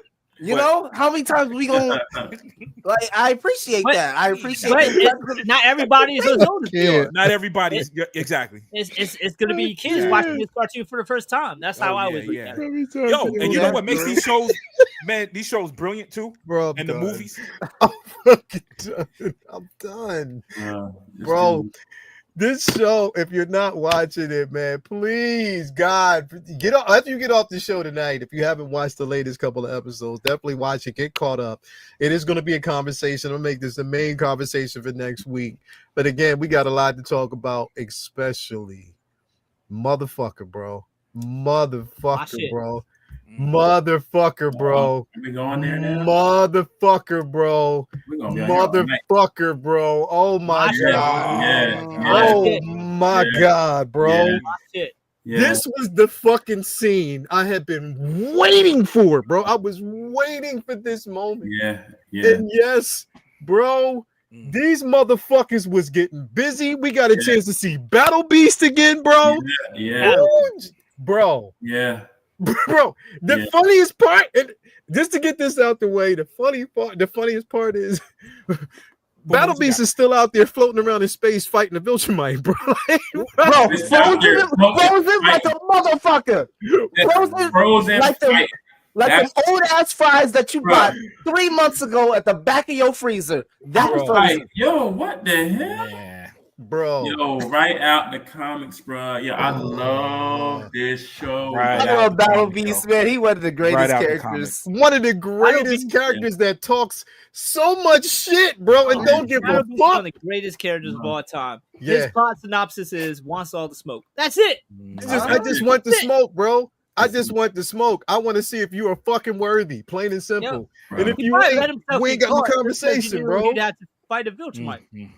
Bro, Battle Beast is one of the most incredible characters, bro. Like, the way it's written, the way the story is, bro. Like, again, you know, you go from, and I like the cutscene because when you thought the shit was over, when you saw fucking Mark about to get them cheeks, they cut. They go straight to this, bro. Oh my God, bro, it is. And it's like they cut from there. They do credits, right? They take the credits, right? They go to credits it's like 20 minutes. How was it? I'm at the credits like I'm watching a Marvel movie. Like, come on, is it more? Yeah. 40 minutes more. Yeah, but they're experts at that. That episode 1 was like that, right? Yeah. And they hit the credits and they came back. Because I ain't gonna lie, man. I wasn't feeling it until the end credit scene in episode 1. Bro. I wasn't sure if I liked a lot of people. It's cool, man. That scene came on and it was like, oh my God, next episode. Now, Prop, think about how smart they are. That fight took place in issue 12, and they put it in issue 1, and they put it in episode 1 because they knew that would grab anybody who had any doubts. You're right. In that fight. Yep. You're right. Because they knew. Look, because I can tell anybody, watch the first episode, and if you don't like it, you won't. Yeah. Man, what's that? That's you got the paperback or the that is the compendium. Oh yeah, I got that too. Yeah. I'm scared to open it, man. Oh my God. Yeah. That's my high school. This is dope. Read that. Hold up. Put that up, Bloomer. Put that shit up, bro. You gotta read this though. Reads like butter, bro. The compendium is one of the greatest things of all time. I have all the compendiums and I could not put that shit down. 48 to 96 of this one. Yeah. Issues 48 to 96. Dude, and material, you get the Invincible Returns 1 and Astounding Wolfman 11 is KG's like, do we know when the next season is going to air in the next Bro, they've been coming out every year. They've been doing it every year. Amazing. They take a little longer. The last 3 years. He's hoping that it's yearly now that they should be on 3 years. Okay. Yeah. And it was 144 issues in the comics, and Kirkman says that it will be somewhere between 7 to 10, depending on how the numbers go. He's hoping that it'll be at least 8 or 9. Fire, bro. Yo, bro, I love how everybody's calling it. He thinks the quickest they could get through it is 7, but he wants to stretch it to at least 9. Yeah. Dude, I think they got it, yo. This is one of those shows that can go on for a minute. This is Seth Rogen produces this as well, right? Seth Rogen has been like the secret fucking wild card trump card for comic book shows because he brought us Preacher too. Like this is an actual fan. Yeah. What's the other show? That's a superhero joint, man. Dude, he's killing it. Yeah, because he actually reads the shit, likes it, and then doesn't fuck with it. He just helps get it made. He had to make up for that Green Hornet thing. He had to. I enjoyed it a little bit. I like bad movies, so I enjoyed it. Yeah. I still liked it. Because it had elements, but yeah, especially the Bruce Lee little man. with Kato. I still like vehicles and weapons, but yeah, man, he's doing it, bro. I did not, and mind you, just pardon my ignorance, bro, but I didn't know how they were going to actually tell the King Immortal story, bro. Like how they were going to introduce that, bro. Yeah, bro. And they did it so fucking beautifully, bro. Yeah.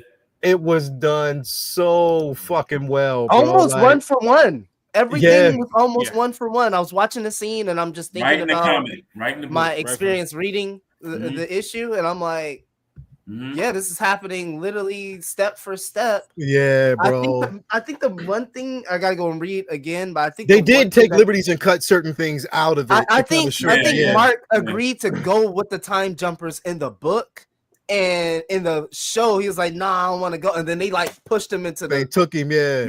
I think that was the difference. I gotta go back and read, but yeah. And there's a lot of celeb voices. The twins are Miguel from Cobra Kai. Zolo. It sounded just like it. Nah, for real? Yep. Bro, I knew I heard that voice. Yeah, the twins are Blue Beetle. Yep. Right. Yeah, man. Bro, that shit. Damn, bro. That shit was fucking hilarious, bro. Like the twins are Blue Beetle? Yep.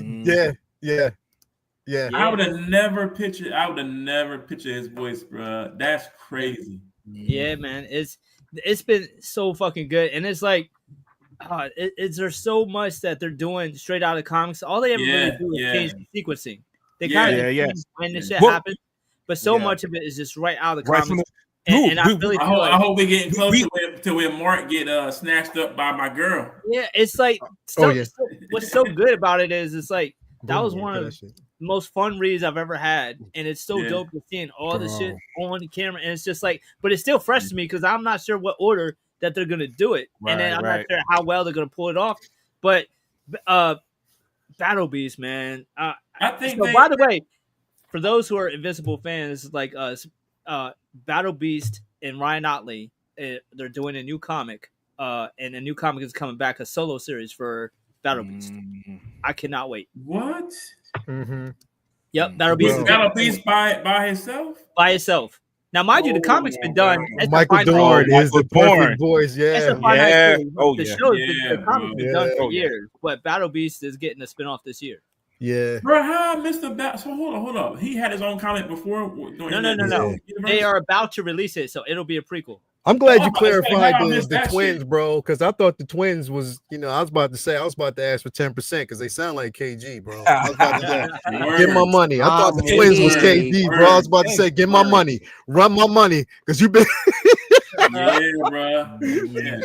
We're the KG talent agency, right? Yeah, KG talent agency, bro. I'm the client, bro. I'm that. Yeah, give my 20%, bro. Run my money, bro. Run my money. But no, bro. This show is everything, man. It is, and I know motherfuckers is waiting for Nissa, bro. I know they are waiting. They're waiting for her, bro. It's gonna come. It's gonna come. He got the blue and black suit on. It's almost time. It's gonna come. It's gonna come. But I think I don't think that's this season. I think it's not gonna come this season. I don't think it's gonna come the next season. Don't say that, bro. No, it's a minute before that shit happens. It's a while. It's not gonna come this season or the next season. What number was that? That was like what? That was what? Number 10? No, 12, right? No. She was at way later. Bro, that was that's closer to when he wants to make another costume change. Okay. We're at the beginning of where he just got it. That's closer to where he's like, nah, fuck all that. Bro, I need Nissa. Keep it on the low, bro. No. Yeah. I think that was Nissa gotta come on. Well, that was issue 110. 110. Okay. I'm all over. You got a minute. Bro, we're getting fantastic. We are getting fantastic TV right now, bro. Like literally, we are. This show has gotten between fucking Spider-Man. Amazing Spider-Man. I mean, Friendly Neighborhood. Between Castlevania, bro, I didn't believe that shit is fucking. Did I tell you? I told you. Oh my god, bro! I was like, you started from the beginning. Bro, they got three. I've only watched the first season. Bro, you got it. Come on, bro. It's a spinoff too. I'm diving in, man. Bro, y'all keeping me on toe. Yo, bro. in season two, bro, they show Simon. They show Simon, bro. Belmont, bro. Yo. I told him to watch that show. I told him, man. You know what it is, yo. I gotta put it's my family's fault, bro. We be trying to watch these shows. My son be trying to. Hey, bro, that is Vinny. That's diabolical. Nasty words, right? And I'm gonna blame y'all. Be like, yo, man, I'm on this show, man. I gotta talk about this. I gotta go ahead and watch this. So I'm blaming y'all. No. The funniest shit is that is so relatable because it's shit that. Like I'll watch when I'm supposed to be watching with other people, and I'll watch it when they at work, and then I watch it later. Like, oh wow, that happened. You see it? Yeah. I gotta act. Right. Oh, you a real life villain. No, that's what you are. No, that's bro. I don't watch the whole series of Night Agent. Yeah. And wife get home. Bro, you know how much Toya get mad? She be like, yo, you gonna watch that shit for real? Like, I can't help it, man. Like. I can't do it with everything. Yeah. I can't do it. So you gotta act like Matt Murdock, and people be like, I mean, aren't you blind? Who said blind? But listen, dog. Let me tell you said that, bro. Castlevania is one of the most underrated cartoon series that's out there, bro. Yeah. Which is crazy. I mean, it's a lot of seasons too, though, right? Is it a spinoff? It's three seasons right now already in, and they're about to start the fourth one soon. But bro, I know not everybody's an anime head, and there's this I got that shit up, yo. That's it, baby. I'm sorry, bro. That's it. I'm a fan of my work. I'm a fan of your work. But yo, Solo Leveling is phenomenal. Yeah, y'all gotta peep Solo Leveling. You know what? I gotta get the anime joint because that's not on regular. It's on Crunchyroll. Crunchyroll. Get a free trial and binge that shit. That's an anime. Yeah, I heard that's insane. Well, it's an anime in the most, but it's Korean. It's made from Korean. Yeah, it's here's the thing. It's not a typical anime. Like it's more like it's like Ready Player One role playing game. Oh, solo leveling. Solo leveling. It's incredible. It's not like your Dragon Ball Z's or not. It's something very different. It's like old school anime kind of. The concept is just really, really interesting, and it's something that I've never seen before, and it's like it's really hard to explain. I just trust me, you will not be disappointed. Check out Solo Leveling. Solo Leveling. What are they on 4 seasons right now? Nah, they're on the second season right now. I'd rather try to recommend Solo Leveling to somebody than Berserk. I don't even know where to begin with some shit like that. Berserk is an acquired taste. Solo Leveling is very accessible. Yo, anybody's ever played a video game will enjoy Solo Leveling. I played it on the Dreamcast back in the day. Berserk. It's dope. But Berserk is that's some. Yeah, I gotta check that out. Is it better than One Punch Man? What is it? One Punch Man is my joint. I hate that shit, bro. It's hilarious. I fucking can't stand One Punch Man. There's no crying. The crying and whining that be in anime. I hate it, bro. You know how anime does the goofy shit and then it gets serious later. There's no goofy shit. There's no silliness, and it's not your typical shonen joint. It's different. It's its own box.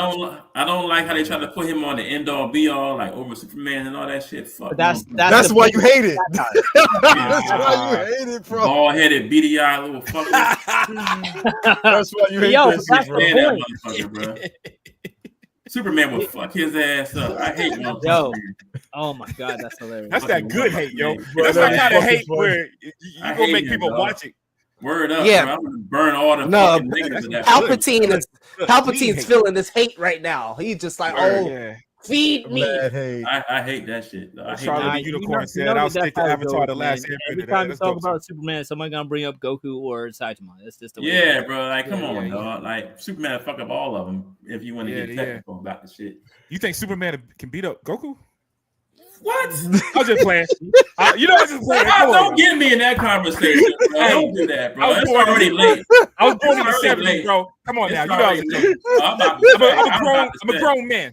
I'm about to say. Okay, I didn't even say nothing. It was just the way I asked the question. I didn't even say yeah, nah.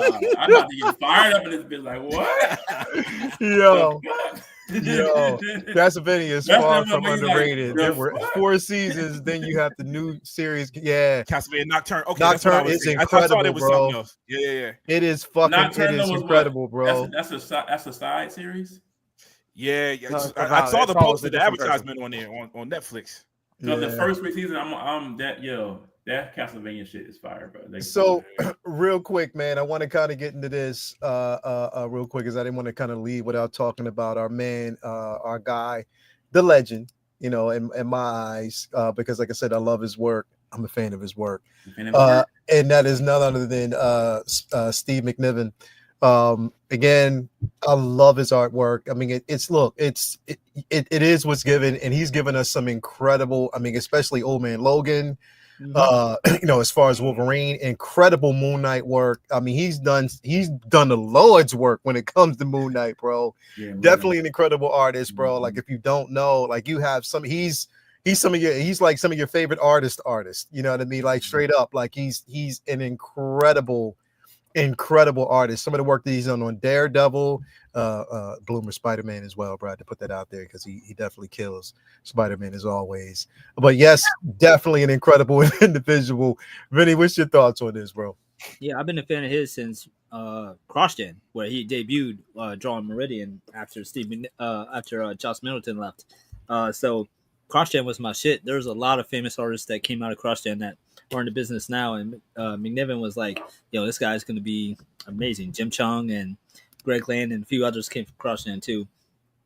But yeah, like you said, his most notable works is like Old Man Logan and his Avenger stuff, and but probably his most famous work is Civil War. So the Civil War stuff was Mark Miller. That's where I know him from. Civil War. So many people know him from that, because that was obviously one of the biggest crossover events in modern history. Like, that was a game changer. We've seen so many big crossover events, but I think that was one of the ones that was handled maybe in maybe the best way in a very long time, and other than Secret War's best that we've seen since. So his work on there and his ability to draw fucking anybody. There's a famous whatchamacallit poster that he had with all the different Marvel characters that probably is like, I bet you it's like one of the most famous shirts that they've ever sold, because I've seen that shirt so many fucking times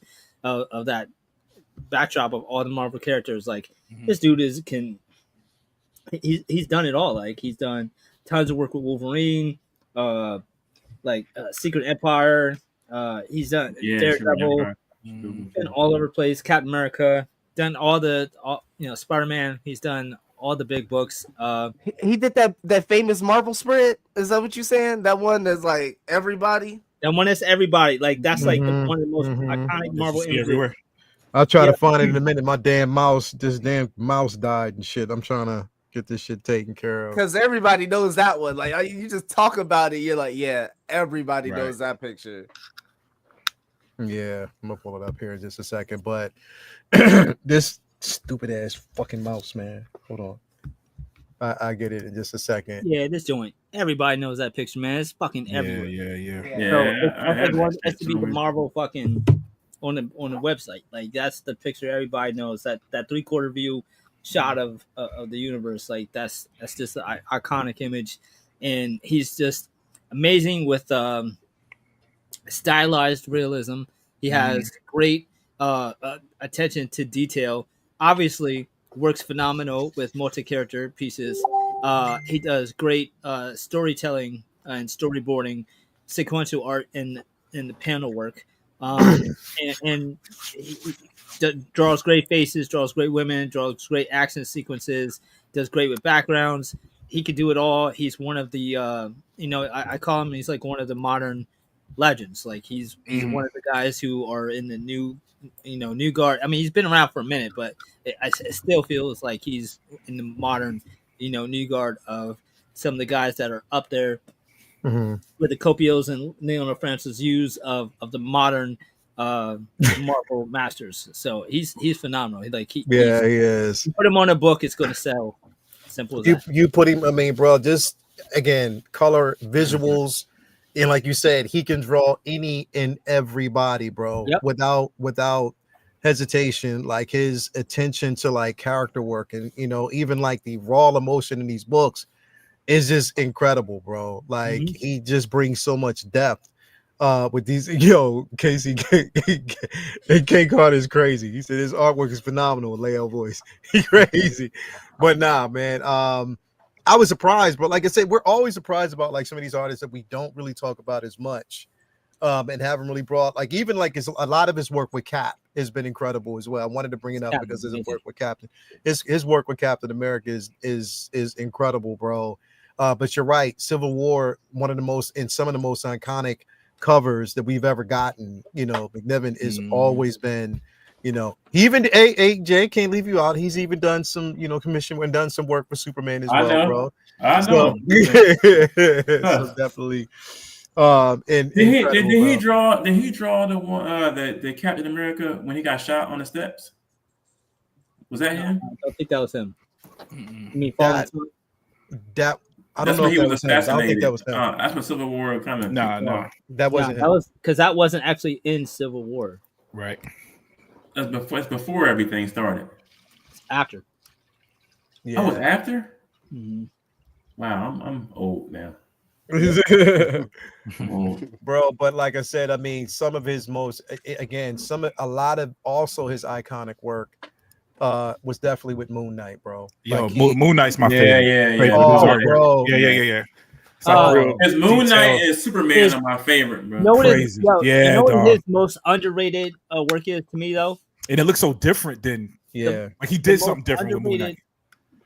The most underrated work was his work on 4. The Fantastic Four book.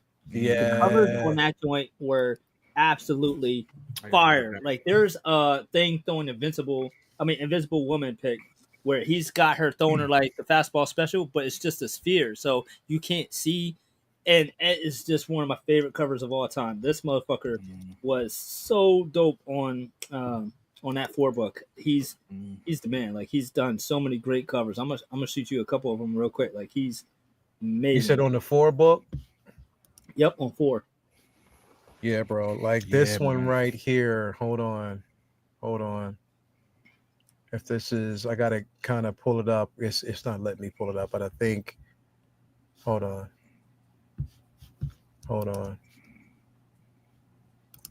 This cover right here, bro, is so fucking incredible. Yep. Yeah, that's fire, bro.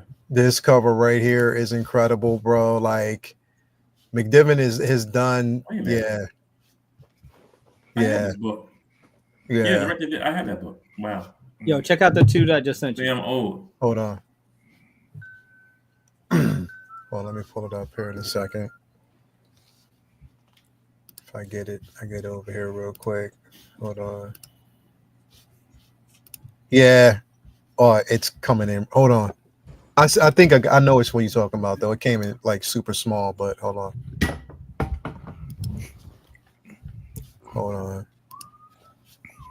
Here it is. Boom. Oh, yeah. Yeah, bro. Yep, that's dope. Yeah, bro. That one, and hold on. It's another You need one. a bigger version of the other one because I found one. You found it? Yeah. Yeah, if you can dip it in here, yeah, man. I just can't wait to see Sue Storm on camera, bro. Motherfuckers. Oh man. Me neither. She's gonna kill it, man. And we still haven't seen any show Mr. Fantastic's powers at all, right, Reed Richards? Nah, you just saw Sue and Thing, and I have that. Yeah, bro. Look at this shit. Yeah. Woo, that's a nice. variant. It's a dope variant. Yeah, bro. Yeah. They only show Thing and Sue in the trailer before. Right. Saving the World. Jake. Oh, my bad. Vinny, you was there. I was trying to start talking about the cover to change the subject. Oh, bro, you was there, dog. It's all good. Don't put that on. No, it's fine. It's cool. My bad. No, you good. Jesus. Jada type of dude. Yo, you be put that on me like that. Jada type of dude be like, yo, man, we was at that club and you felt that girl's booty. Oh, my bad, bro. I know that. Come on, man. Like, my bad, bro. Let me know when it's good to talk. Bro. Just long as Jay is never a waiter. Hey, wait, that ain't your wife. Yeah, bro. Yo, that's fucked up. Bro. Shit. Yeah, my bad. You here every night this week. Oh, damn. I didn't mean that, bro. That's good. You all right, but nah, McNiven definitely puts in work, bro. Like an incredible artist. If y'all don't know, check out his work. Again, doing incredible pieces out there, man. So definitely wanted to give him a shout out before we close out, man. But definitely, like I said, we ran through a lot of this. It was a lot more that we're going to definitely talk about that we're going to feature next week. Remember, y'all got a lot of stuff to talk about, a lot of stuff to watch. Again, if you aren't watching Friendly Neighborhood Spider-Man, man, come on, bro. Watch it because it's definitely one of the dopest shows, one of the most dopest animated right now that's out right now. Invincible, of course. Again, yeah, we got through Captain America, Brave New World. Now on to the Thunderbolts. If motherfuckers are looking for super soldiers, hold up. Thunderbolts is soon, ain't it? So Thunderbolts is either May. I think it's March or May. I think it's April. May. I think it's May. So that is gonna be the little middle little appetizer. It's right before. Second. First. May 2nd. May 2nd. Yeah. Now hold on. Now I can give Sam a pass fighting Red Hulk because of the vibranium. I know you. Hold up. I know you going with it. Hold up. Now hear me out. Now hear me out. So now you're dealing with a motherfucker that's the MCU's version of Superman, except he's fucking crazy. He's crazier than Hyperion, pretty much. And you only got a super soldier, 2 spies, another super soldier, and a bitch that can disappear. That's a lot of super soldiers. Yeah, like, yo, he would spit on them and kill him. You got a lot of super soldiers. Century can fart on them and kill all of them. Like, let's keep it a buck. So, But the Century, you know. Oh my God! If they downplay him, bro, I'm gonna be so mad. Guess what? Get ready to be mad, bro. Be ready to be pissed, bro. You might as well just be mad and get it over with right now. Yeah, go ahead. Get it over with right now because you already know they're gonna dumb it down, bro. The motherfucker who snapped Thanos away got that treatment. What you think this gonna happen to this motherfucker? Dave, go ahead and put that bad on anyway. That's gonna be. I'm gonna get up and walk the fuck out, though. You let them do Century dirty like that, bro. I'm going to leave. Adapt his ass and nerf the shit out that boy. They are going to nerf the fuck out of him, bro. You might as well just be mad now. Get it over with, so when you won't be disappointed when you go see this movie. Century is the man. Listen, we know. I think you'd be all right. I think you'd be all right. That's the best I could do for you. I'm not going to say nothing. Because I'm not going to say nothing. But the preview was going hard with him. Preview went hard with it. Yeah. That's all I'm gonna say. I think he'll break a couple ribs. But they didn't really show you, so they might do that switcheroo. It might. Oh my God! It might not be what you know. What I'm saying it's the Hulk. It's the Hulk in the trailer, bro. Yeah, you might. You just gotta wait and see. That's all. He might kick a motherfucker through a wall or two. I'm gonna go in there. I'm gonna take me a relaxing pill because I'm gonna be mad in the motherfucker, dog. Yo, Riz. I'm gonna be Riz mad. said, he said Century is trash. Jedi Kid 2025. Trash. Trash. Let that shit be nerfed, bro. I'm gonna walk out the fucking theater, bro. Be ready, bro. You might as I'm well gonna not even throw go my in there. popcorn bucket in the air and say, "Fuck it, I'm out." You might as well not even go in there, bro. Wait to watch it on Disney Plus. Word. You might as well wait. Because it's definitely going to be nerfed, bro. I'm sure like most of that stuff that happens in that film isn't going to have too much of a bearing for us going into Fantastic Four. So it's like I'm sure we'll talk about it for that month, and then our eyes are ready for Fantastic Four. Yeah, I forgot Thunderbolt even takes place in between. I'm just ready for Fantastic Four. That's where I'm at. But I feel like they've been pushing Thunderbolts more than. I feel like even Captain America. I don't know why, bro. Like, they've been pushing it. They're pushing it because it's closer. Yeah, that's what it is. It's bro, they're pushing it because it's closer. They're pushing it because it has an Academy Award nominated actress in it. They're pushing it because of those particular and an Academy Award nominated actor with Sebastian Stan as well. So fuck that, Leia. Y'all niggas getting that 2.0 Yelena if it comes out. Oh yeah, I'm getting. I don't like that version of her. She look weird. No, I'm gonna get that, bro. I'm on that. Yeah, so, I don't know. I gotta see. I'm on that, bro. But again, it is.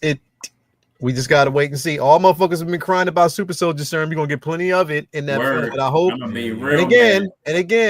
And again, I want y'all to give it the same fucking energy. Keep that same fucking energy that you gave this film. Keep the same. Yeah, man, you already know. That part right there. You say that, but you already know because you can see. I'm hearing people already hype about it, and I'm trying to figure out. Bro. Now it looked like it's going to be more humor. It looked like it's going to be a different level because there's things they could probably do in this they can't do in Captain America.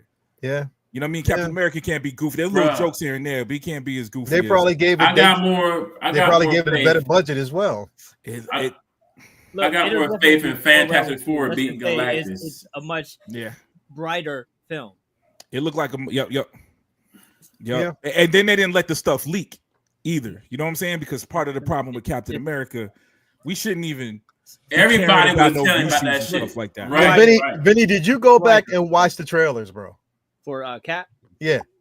It's and now you see how they leaked every fucking thing, bro. Yeah. That's so people wouldn't go see the movie. How much doper would the movie have been if we didn't know Hulk? Exactly. But I understand they had to pull it. That was a pull to bring people in. But it's like when I old boy didn't seem as smart because we already knew what was going on. We knew the Hulk. I feel like I like the Serpent, but for that to have been the case, it needed to have been a different villain, like the villain B, right? If the Hulk is villain A, villain B had to have a little bit more cachet to bring us to get us in the seat, and then for that to ultimately work. And we're like, Red Hulk. But let me tell you though, the real talk, that damn Sidewinder, he kicked the fuck out of Captain America. When he pulled up and caught him slacking, bro, he put out the AK on his ass. I said, I said he think he Jedi Kid. Grenade through the open window. Yo, he putting that work in, yo. He putting that work in, man. But did you? It's like Hulk and Ragnarok, right? Bro, I knew he was in that movie. But when you watch the trailer, they show half that fucking fight in the Coliseum. I wasn't seeing half the fucking footage. I'm just seeing still, like, not watching trailers. All I got was stills that were unavoidable scrolling on my timeline. But how he looked in flow and action. It was all new to me, so it was. It was the same thing because I think the trailer showed it. I was impressed. I don't know if the visual effects didn't touch me. My son said the same thing in his review. The visual effects to me didn't look great in the trailer.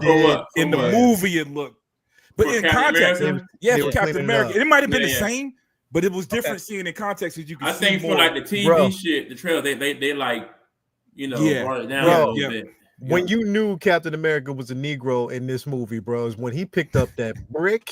He picked up that shit stuff. Yo, he smacked the shit out of him with that brick. I said, oh, yeah, he's from around the way. Bro, he's from around the way. Remember when Sidewinder said, oh, you're desperate without your gear. He's like, nope, just a little bit meaner. Just a little meaner.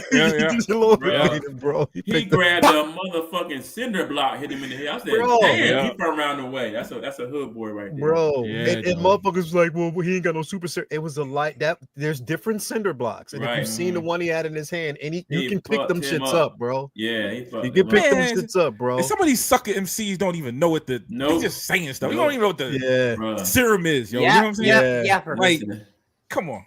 Yeah, running from them boys back in the day. You see a cinder block, man. Listen, and these motherfuckers be yapping. They ain't got no degrees. They just got degrees in audacity. Dude, the audacity. The cat got wings on his back. What you got? Nothing. Yeah. You know what I'm saying? Come on, when we was growing up in the 80s cartoons, if you had wings, yo, that's your superpower. Bro, you was that motherfucker. You know what I'm saying? The wings just give him another edge to his combat. Right. That we would never have gotten with Steve, because Steve, right. But the thing is, bro, he had a jetpack too, like he was throwing punches. Yeah. Vibranium suit, and I've never heard once anybody talk about Age of Ultron. Oh, Tony Stark's just a human being. How can he got tech, motherfucker? He got tech. Yeah. Bro, he was a perfect mix of Captain America and Iron Man, bro. They change all of the talk. The whole narrative goes out. When they like you, when they prefer you, all of the narrative goes away. And but when they don't prefer you, here comes all of the nitpicks. Here comes all of the stuff they should have been saying all along. If we want to be fair, that's some real shit. Yeah. But this is the person you don't prefer. And listen, Leo, we talked last week about magic.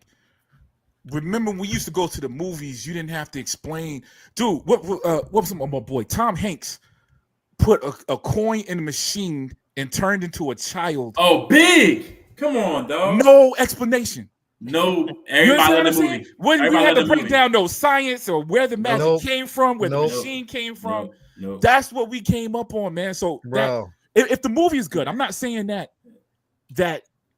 the movie can be bad. You know, if you got honest critique about a movie, that's cool. Yeah. But how can you not enjoy that? And and the crazy thing is, I'm hearing people say, well, it wasn't as bad as this terrible movie that millions of people went to go see. You know what I'm saying? Right. Like, bro, anybody who basically said this shit was worse than Thor: Love and Thunder, you can suck my balls, for real, bro.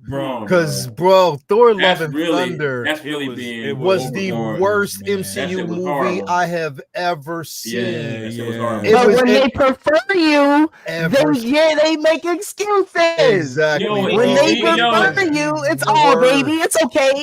You still weren't successful. Well, listen to this though. Even the ones that Chris Hemsworth hated it. He hated it. He said he didn't like. He said Thor hated the movie. Yo, he hated it. Eternals. I'm gonna tell you what. Even the movie, because I disagree with that. They did say Thor 11. They dissed it. They dissed Eternals. Yeah. But it wasn't the same energy that they're giving this, which is better than those movies. But it's a certain kind of. And that's the reason why, like, people will say we pull in the race card.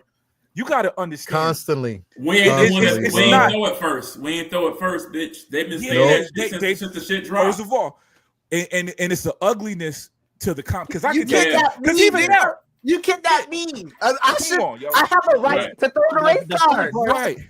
And there's people that genuinely don't like them. I've heard some critiques that I can honestly say, yo, that person didn't like the movie. It probably wasn't right, because even when I was watching it, all these movies, not every movie is for everybody.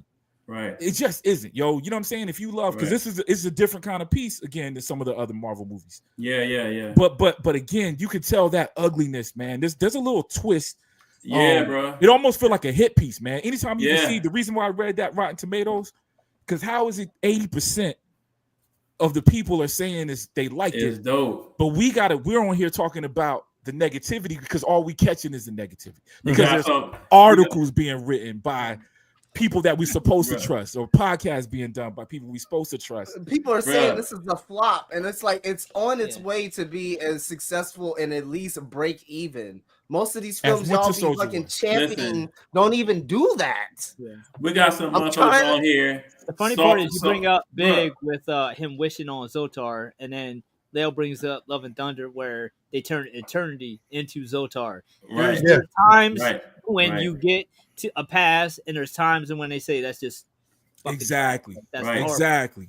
And there is always a narrative and dialogue that's set up before these films, because I guarantee, like, watch, you have people who see a female in the role or a person of color in the role, and there's times where it's done justice. There's times where it's trash, and then they get convoluted and convoluted based on whether it's actually good, and then it gets lost in the shuffle if it actually is bad, and then it just gets lumped in. Because watch, none of that shit touch Thunderbolts with an all-white cast. Exactly. It ain't touch. It ain't even. They won't touch it. They won't touch it. They ain't gonna say shit about this fucking film, bro. Nope. You're not gonna say that much energy is not gonna be met with this same film, because it's an all-white cast. It's gonna be giving grace. On top of that, it's gonna have super soldier serum. No matter how they treat, the Sentry, how they motherfucking nerf the character.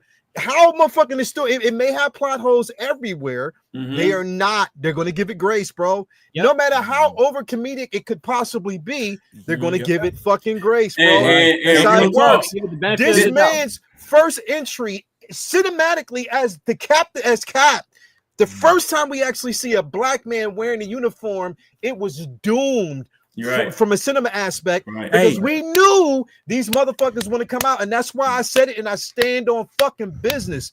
Thank you, you undercover racist motherfuckers who were out there saying a whole bunch of bullshit, talking about, why do you people pull the race fucking card? Why can't the movie just be a bad film? But why can't it fucking be, man? You just told me everything I need to know about you in 2 fucking statements, you dickhead. So that's why I said what I fucking said.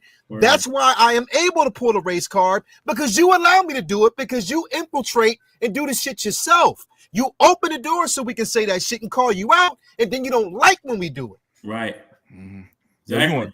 Hey man, Leo, he on it. He on full Malcolm X on his baby. But he on Don't it. hurt him. Don't hurt him yet. He on it. He on some real shit. He on it. He preaching, man. Yo, it's been. Hey, remember too, man. Hey, this shit started a year and a half ago. This ain't new either. They started been hating on it, bro. They've been since Endgame, bro. Why didn't we get this shit to Bucky? Why didn't we get this shit to Shut the it started with Falcon and the Winter Soldier. They didn't want it there. Right? The Elijah episode. It caught all the flack because of the Disney Plus installation of episodes as well. That's a layer. 2, you had those motherfuckers like, why not Bucky? When Bucky, all I gotta say is Omaha, 36, 55, and Bucky's running into a Walmart and laying everybody down. What the fuck are you talking about? Exactly, bro. You got motherfuckers on here. Like he's a literal threat to the country if we have him in those soft spots. And we cannot have him. I don't want to say much, but we already know, because Vinny, it's not a spoiler, because they showed us in this fucking film, and it was blatant, and they did it purposely to let us know that no matter how flawed this motherfucker was, he still made the Senate. Right. Yeah. He's still able to run. That's what he's able to run. But listen. He's a ticking time bomb. I'm not going. But you got him working on the Senate. But I ain't gonna sit here and pretend like that's not realistic, though. Yeah, that's the point. That's what we're going with in there right now. Exactly how the election just went. That's all message. Better a felon than somebody black. Than a career politician. Yeah, better a felon than a career politician. That's what it is. That's what it is. And they're showing you. And anytime, and again, motherfuckers don't. You're saying it we're this way for no fucking reason when it's out there. You're showing us who you are, man. A lot of you fucking content creators that don't look like me are showing me who you really fucking are. One main motherfucker, like straight up, bro. Jay, we talked about this yesterday. I don't even want to give him fucking that much grace, bro. But I'm done. I am done, bro. I'm done. And I sent the person that we know a message and told him I'm done. Yeah. I told him I'm done. I would never watch that fucking show again. I'm done. Yeah, because I'm telling you, you are a blatant hypocrite, bro. Yeah, I can't you are that shit today. Blatant hypocrite, bro. Yeah, bro. You know what I mean? It's just I'm done with that shit, bro, because you showing me who you really, really are. And you can tell in most conversations when they talk about films how the narrative changed. When motherfuckers are talking about Academy Award winning film, or they're talking about this, that, and the third. Oh, this is great. The greatest person out there. They are an incredible actor, this, that, and the third. You get to a black man or a black woman. Oh, you know, but I think that they would have been better in this, that. Yo, fuck you, man.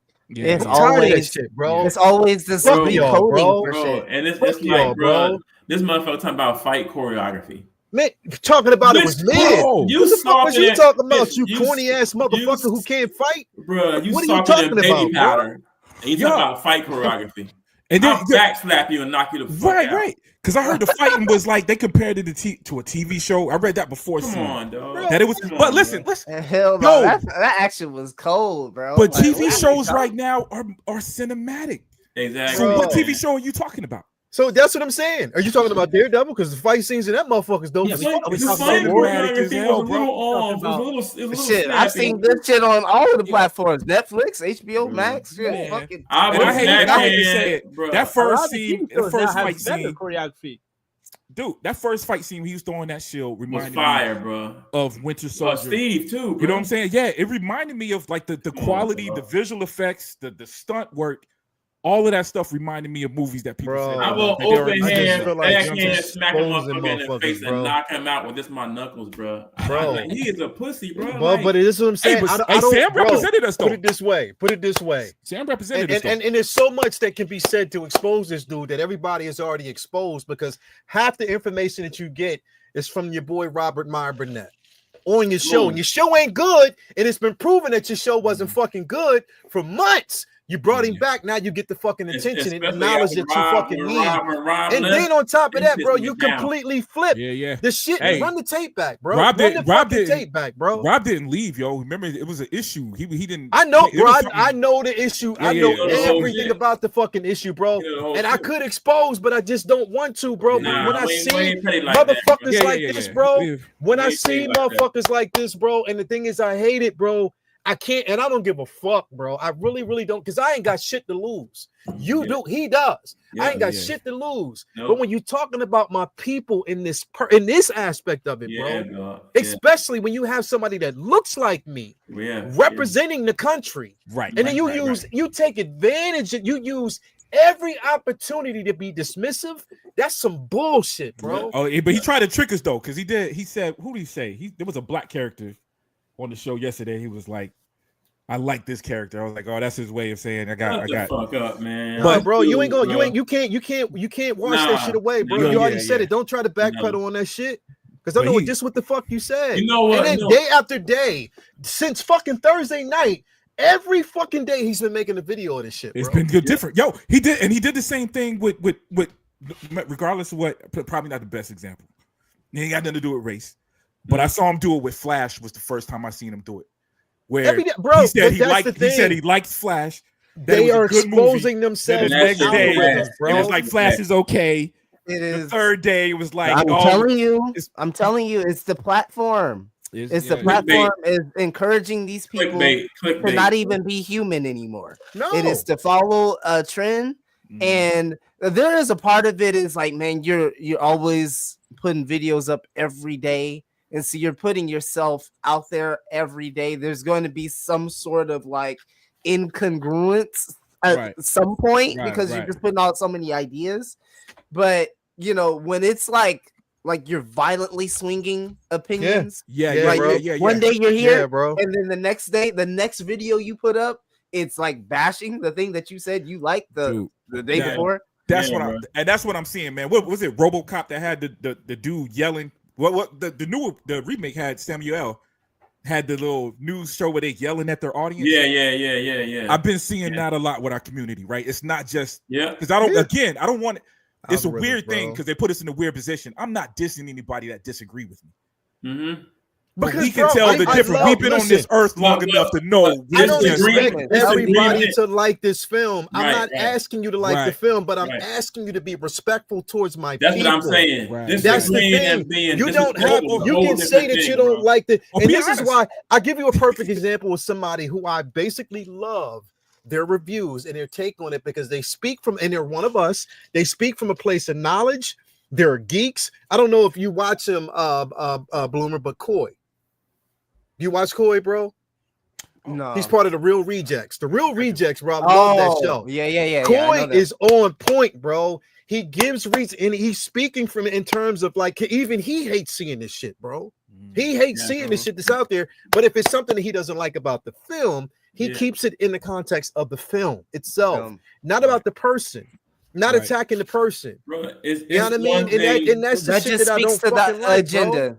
That just speaks to the agenda because people are being spiteful with their opinions because they know their opinions is going to make someone angry and it's going to rage bait them because they know they're playing the system now, man. And my brothers and sisters out there, we need to be smarter in spotting the rage bait and being above it, not falling into it. And letting it get you all up, riled up, because that's what these fucking losers want you to do. They want to see you riled up. They don't want to have no discourse, no discussion. Go ahead, Pimp. Right. Like it's one thing to disagree with me, right? But when you show me blatant disrespect, right, I can't fuck with you, dog. Bro, and that's what's going on, bro. It's like you're from an opinion to disagreeing a little bit to disrespect, right? In the course of 3 days. And you're not consistent, right? And bro, like if you're consistent with the source, if you have source material, if you basically anything to back your argument, and it is plausible, and I can understand and say, you know what, I can agree. I can agree to disagree, but I understand your point.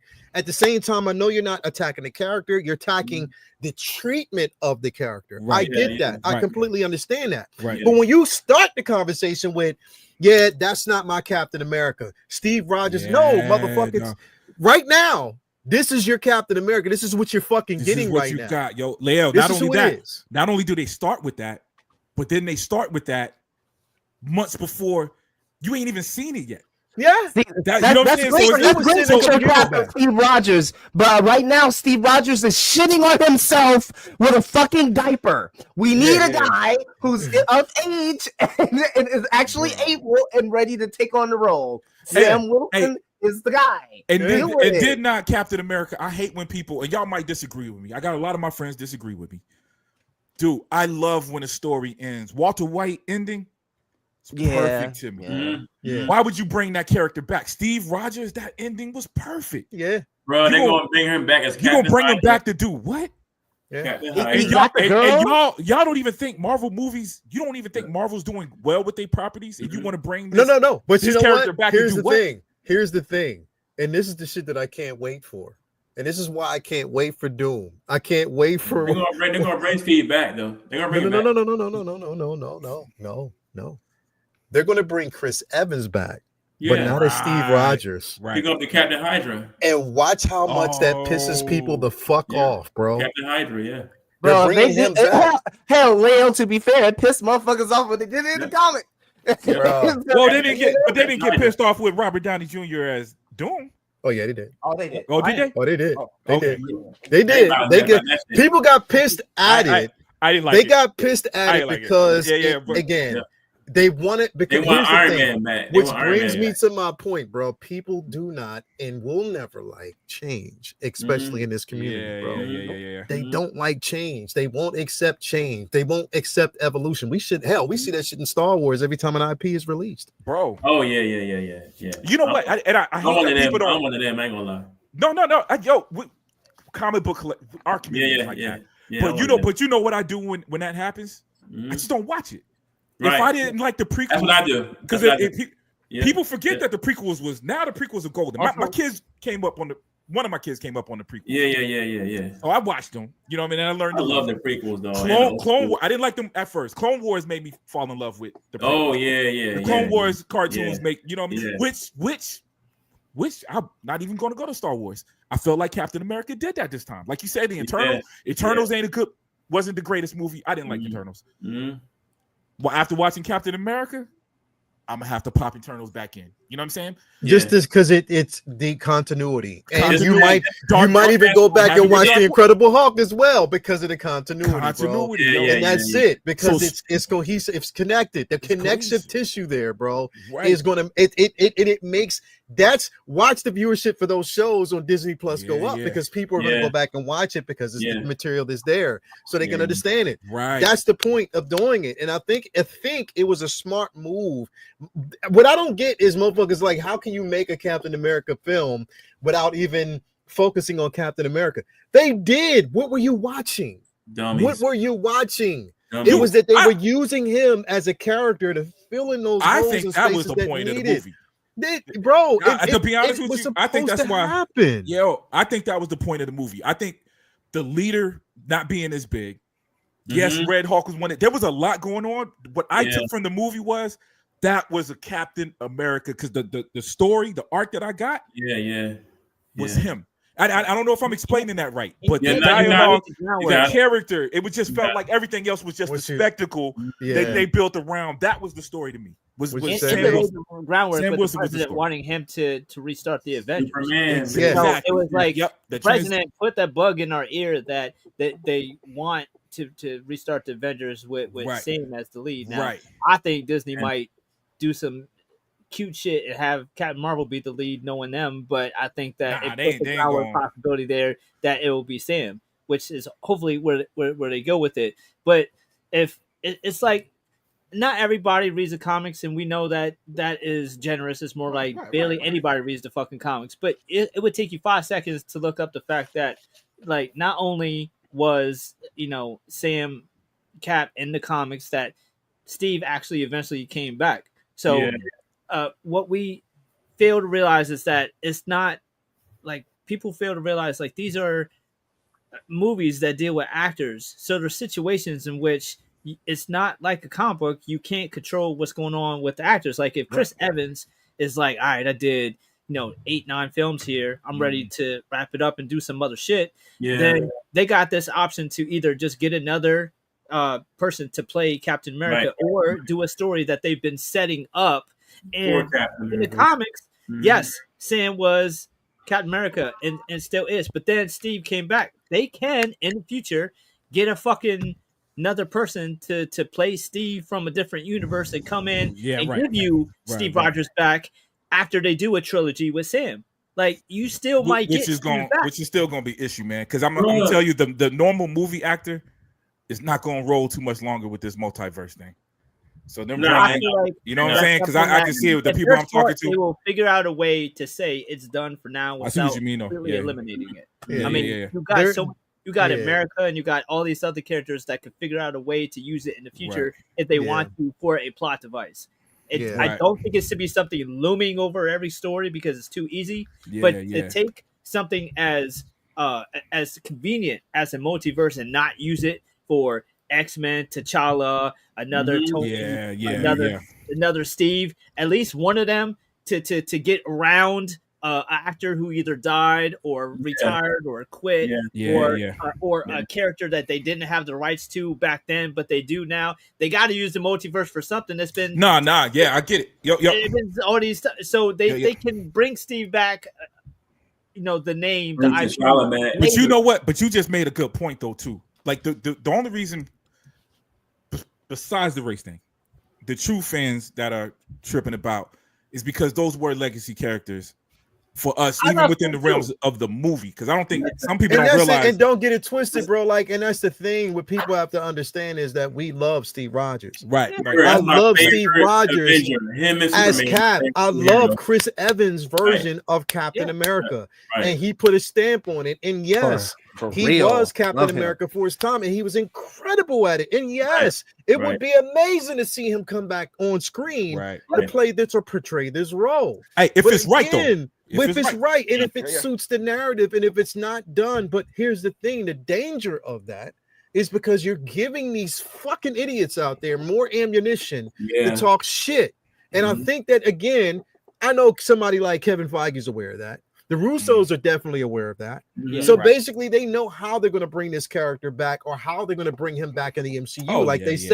It's going to be a variant. It could possibly be. They make it harder. they make it harder to get Steve back because the suits are spiteful. Yeah, it's like Warner Brothers. They purposely shit on Snyder shit because the fans were so hostile. Yep. You know what I mean? Yeah. They were like, "Fuck y'all, we ain't doing it because y'all want to shut the fuck up about it." Yep. So if y'all don't shut the fuck up about Sam, you ain't getting Steve back. Now what? Yeah. Mm-hmm. Well, but that's the beauty of having Foggy.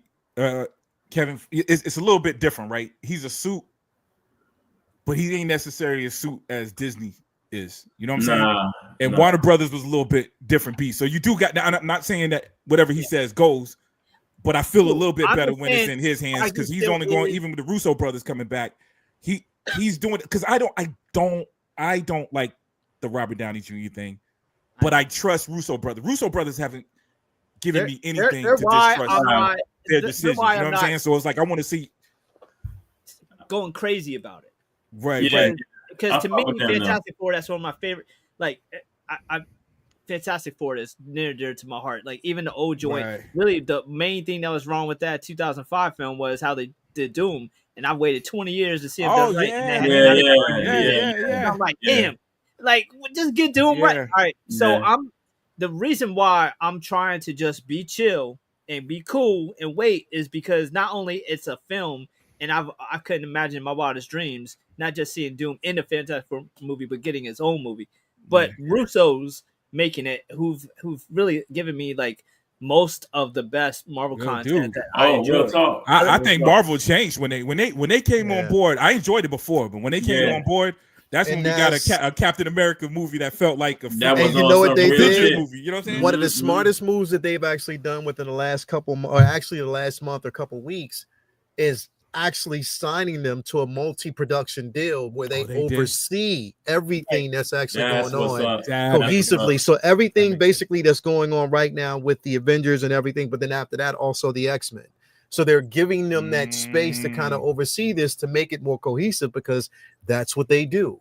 They're storytellers. They know how to basically take the source material, even if they can't use that, they can adapt certain pieces of it to make it more believable and understandable. So that's what I enjoy about them. Now, again, like Vinny said, that's why I'm not crying the blues over this whole Doom situation because of the situation. I mean, the simple fact that they're looking at it from our eyes and they're like, okay, you're going to be surprised at what we're going to do with this particular game.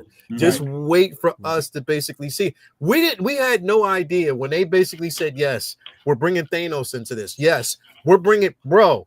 Fucking Civil War was the first time that we got a chance to see T'Challa on screen as the Black Panther. That shit was fucking amazing. Think about that shit up, bro. Russo's debuted Spidey and T'Challa and in the same movie. Arguably the best Spidey and T'Challa that intro we've seen, and how they were handled in that film. I love Black Panther. It's such a phenomenal movie, but the T'Challa in Civil War was not the T'Challa in Black Panther. That costume. That's my favorite figure, man. That costume in that movie was dope. Bro, I got every Black Panther figure upstairs, bro. Man. They gave you and here's the thing. We didn't know that with Civil War, it was basically that was the test. Civil War was the test to see us in one particular scene, how we were going to involve, I don't know how many, like over 12 different characters in one particular scene. Right. And everybody have their own time to shine. And then you take that blueprint, you give us Endgame, and then you give us Infinity War, then you give us Endgame, and you pay it all off. Man, get the fuck, like literally, bro. Like, and them cats are genius at, bro. If you explain what the movie, because us as comic book fans, we know things are this is off or this ain't. Like, that's not the Civil War. Nowhere near the Civil. Well, I can say nowhere near. Nah, not the comic. If you give a summary, though, it is. I can't explain it. Like if you read the comic and gave a summary. And gave a summary of the movie. That's the magic, and I'm giving credit to those directors. There's a magic to it where it's like I'm not going to give you exactly, but if you summarize, this is what happened. I give you enough. This was a disagreement. This is a story that involved literally thousands of superheroes Right. who run around Right. with masks and costumes and secret identities and made it about them having to say who they were or get locked the fuck up because you can't just do whatever you want as a vigilante. And they told that story with 12 motherfuckers who only had one person who no one knew who he was, and still made sense, because even though that they were kind of pseudo government, related, they weren't really, and they were just doing whatever the fuck they wanted when shit went down, and then just got to go home. Whereas even cops would have to at least file a report. They, you know what I mean? Like they got to just go home after they blew up a building.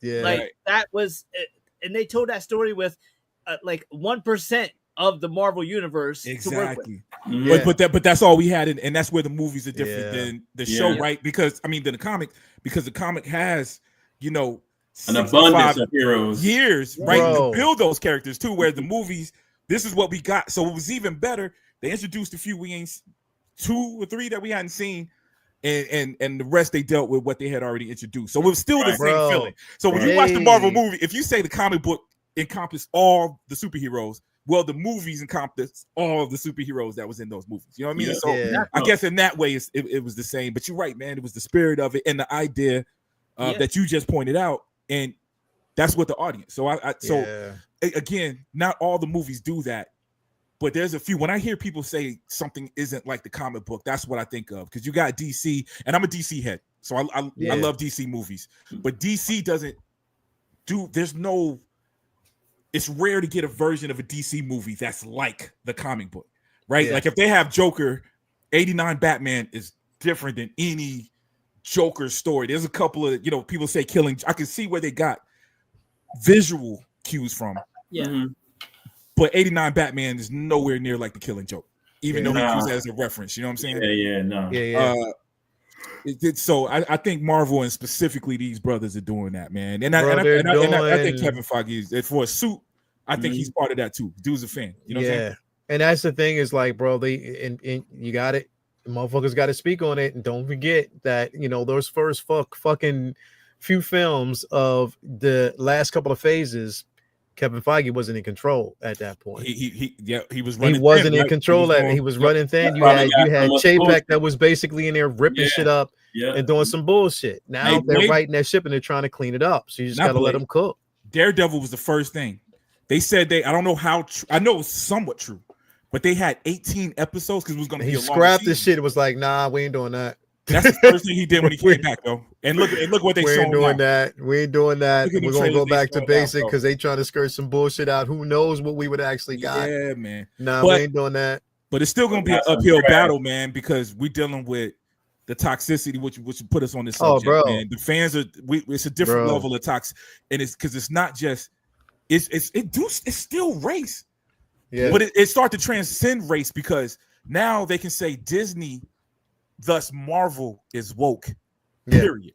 That's the thing. So even when it ain't race-based, they done made the company that way. So every decision they're making is based on that. Listen. And I don't know how true this is, but when the news broke about a week and a half ago that Disney was dropping their DEI, motherfuckers was up there celebrating, bro. But they keeping it though. Did you read what they replaced it with? What they replaced it with? So you got to look. You got to read some of the policies. I say it was Disney. So they just took the DEI aspect out of it. Because here's the thing, and I will say this: they said they're focusing on creativity. When I read the headline, it sounded bad. Quality. So they're creating on quality and creativity, but they're still going with the diversity. Yep. But they're just not labeling it DEI. They can do that and take it out. And that's what a lot of motherfuckers are doing right now. They're taking the DEI out of it because there's a lot of companies that have been doing this shit for, I can't say about Target. Sorry about y'all. But there's companies that have been doing this now. You already know how that is. There's companies that DEI typically just is really there for white women anyways. That's what people don't. Well, the benefit. That's what it was. That's what it was because they were benefiting from it more than we were. It wasn't. And they're like, and then they're going to go to a job interview and be like, sorry, we don't do that no more. Yes. Like, wait, you weren't supposed to not hire me. You were supposed to not hire black people now. Right. Affirmative action. They don't know, man. It's dog whistle. And this stuff is as old. We ain't gonna go into it, but it's history. People not understanding 1964 history, yo. You know what I mean? So all it is that. But so I'm conflicted. I said that thing about Disney. I'm still conflicted because I'd rather them stand up tall and say, "No, we're not doing it." But for them to put that message out, and you had to read it. When I read it, it was like, well, this is diverse. You're saying you want a diverse group of people. You know what I'm saying? They want diversity without the terminology of DEI, bro. Because of this being weaponized. You know what I'm saying? And on top of that, it is, if you think about it, it's sort of smart because of the level of control and how it's weighted with the government that have basically been supporting DEI. So basically what they're doing is funding for the DEI process was coming from the government. Right. So now that it's under this new rule and they're basically just getting at people saying, okay, well, if you're going to support this, we're going to take the funding. Okay, take the funding. I'll just name it something else. Yeah. Mm-hmm. You know, Disney got money, bro. Mm-hmm. They got money. Take the funding. Do what you want. We'll just call it something else. We'll do what we need to do and just leave it at that. You can't say shit at the end of the day, bro.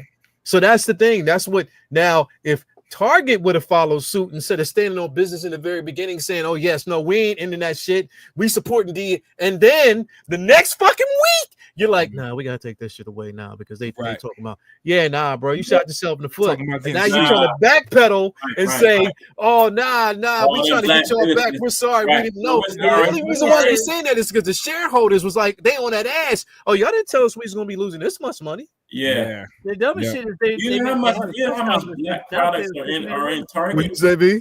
What's that? How many products? Yo, I had to give us some of my toys. There's some toys. This one because I still be collecting what is it? NECA figures. There's a few little things in there. Man. I can't go. Man, I ain't been acting that motherfucker in a couple weeks. Black History Month. As much as I love going to that motherfucker, I ain't been there. Costco's right across the street. Bro, I'm like, all right, I'll go there. Vinny, you said something. What were you saying, bro? I canceled all that shit. I'm still trying to wrap my head around why they chose to make a press release about it. Y'all could have ended that shit on the low. Why would y'all be like, hey guys, guess what? Why would you even call attention to it? That's a disappointment. You could have ended it quietly and like waited for somebody to call you out on it, but they were like loud about it. You know how many black products were sold in Target? Mad black products were sold in Target. Now they got rid of them in one day. There's no white people who were waiting to go to Target until you got rid of affirmative action. There's nobody who was up. There's nobody who was up. There's no white people love Target. What are you talking about? Yeah, it doesn't make any sense. It's not like now. But you know what? But you probably pointing out why they made that gamble. If I had to be honest with you, I feel like that's the thing. They gamble because they know this one crowd is going to keep coming. But like you knew that black people would not go if you made that announcement. But there's the amount of black people who would stop going if you made that announcement was never going to be the same as amount of white people who would then choose to go as if they didn't want to go to Target before. Like rich white people love Target. Mm-hmm. So it's not like they were waiting for it to be a more white friendly place. Less diverse. Yeah. Right. It didn't make any sense. I was a psycho move. And it might not be, to be honest with you. You know what I'm saying? I'm still waiting to see some areas. Somebody asked me, you think it's going to change? It depends on the area. You know what I mean? I feel like those rules and those laws, if you really think about it, probably applies more to corporate than to do. Mm-hmm. You know what I'm saying? But anyways, not to change the subject, toys, Target, no toys. You know, the things I get in Target is usually stuff that I see. You know what I'm saying? Like I see it and buy it. So if out of sight, out of mind, I'm good. No doubt. I used to wear for little shirts and shit in my little GI Joe classified. Yeah, man. I was going to get me some Goodfellow t-shirts. Oh, yep. I was going to get some detergent. Yeah, that Goodfellows t-shirt, the Detelli detergent, the Starbucks on the side when I walk in there, bro. That was our every Saturday thing, man. Saturday and Sunday. Nah, it ain't that. I'm gonna order them shits online now, baby. Yo, the wifey got me a heat press, bro. I've been printing shirts up. Bro, it was funny. Some of them joints be crooked. Bro, it was funny because Vinny, you know what the Target is, and right next door is that new supermarket that's right next door to it. I think it's like is it a Lithuanian or I forget what it is. Bro, I can't remember the name, but it has a weird name. Yeah, pulled in the parking lot, right? Motherfucker, this. What is dude? He must have thought that I was getting out the car to go to Target. I was walking in the door. Bro, he gave me this look like, you better not go in. Hey, I got this look. It was like, yo, you better not. Like, bro, drove past me like this. Bloomer, he was like this. He's like, you better not go. Like a scene off of fucking Get Out. Dude, Yeah, that's how Yeah, it looking at you like you was not go in there. looked at you like you was crossing the picket line. Look, yo, that's how that target. Yeah. I wasn't sure of the list, man. My daughter had a volleyball tournament in Alabama, Montgomery, Alabama 2 weeks ago, and I called my butt off away. Dog, yo, called myself sneaking into Walmart because I wasn't sure if Walmart was on the list. I knew Target was on the list, but I'm like, yo, I'm just gonna go in here and get this fruit real quick. Boy, it was so many black people in there. I'm looking at them crazy. What y'all doing up in here? Yeah, but we ain't got but you know what? Hey, but that's part of the point. We ain't organization, man. That's what they're counting on. To go back to that, they're counting on us not being as organized as we used to be. Well, Target's feeling it. That's what they think. I think we're doing good though. Yeah, I think we're doing good. But that was the gamble they made. You know what I'm saying? Yeah. It is what it is, bro. At the end of the day, like you said, Vinny, motherfuckers, if you ain't gonna do it, don't make the announcement. Right. Just don't do it. Yeah. Just stop doing it. Don't put out this whole press release and say we're not doing it, or don't shoot yourself in the foot and say that you're going to support it just to get the black vote, and then you want to turn around and say, nah, we're not doing it. And half of the reason why is because of the simple fact that it is Black History Month, and around this time they do put a lot of that merchandise up front in the front of the stores, so that they have the different black designers, the different artists and stuff like that. And now that that's changed, I've even seen something where they're actually selling like the hair care products and stuff like that. All that's on sale right now. Yeah, it is a healthy to get black people to come in, or you think to get rid of the product. Yeah. But it's a healthy reminder though that black people, Target, and all these companies are not your friends in February. Gay people, all these companies are not your friend in June. Nope. They're there for money. And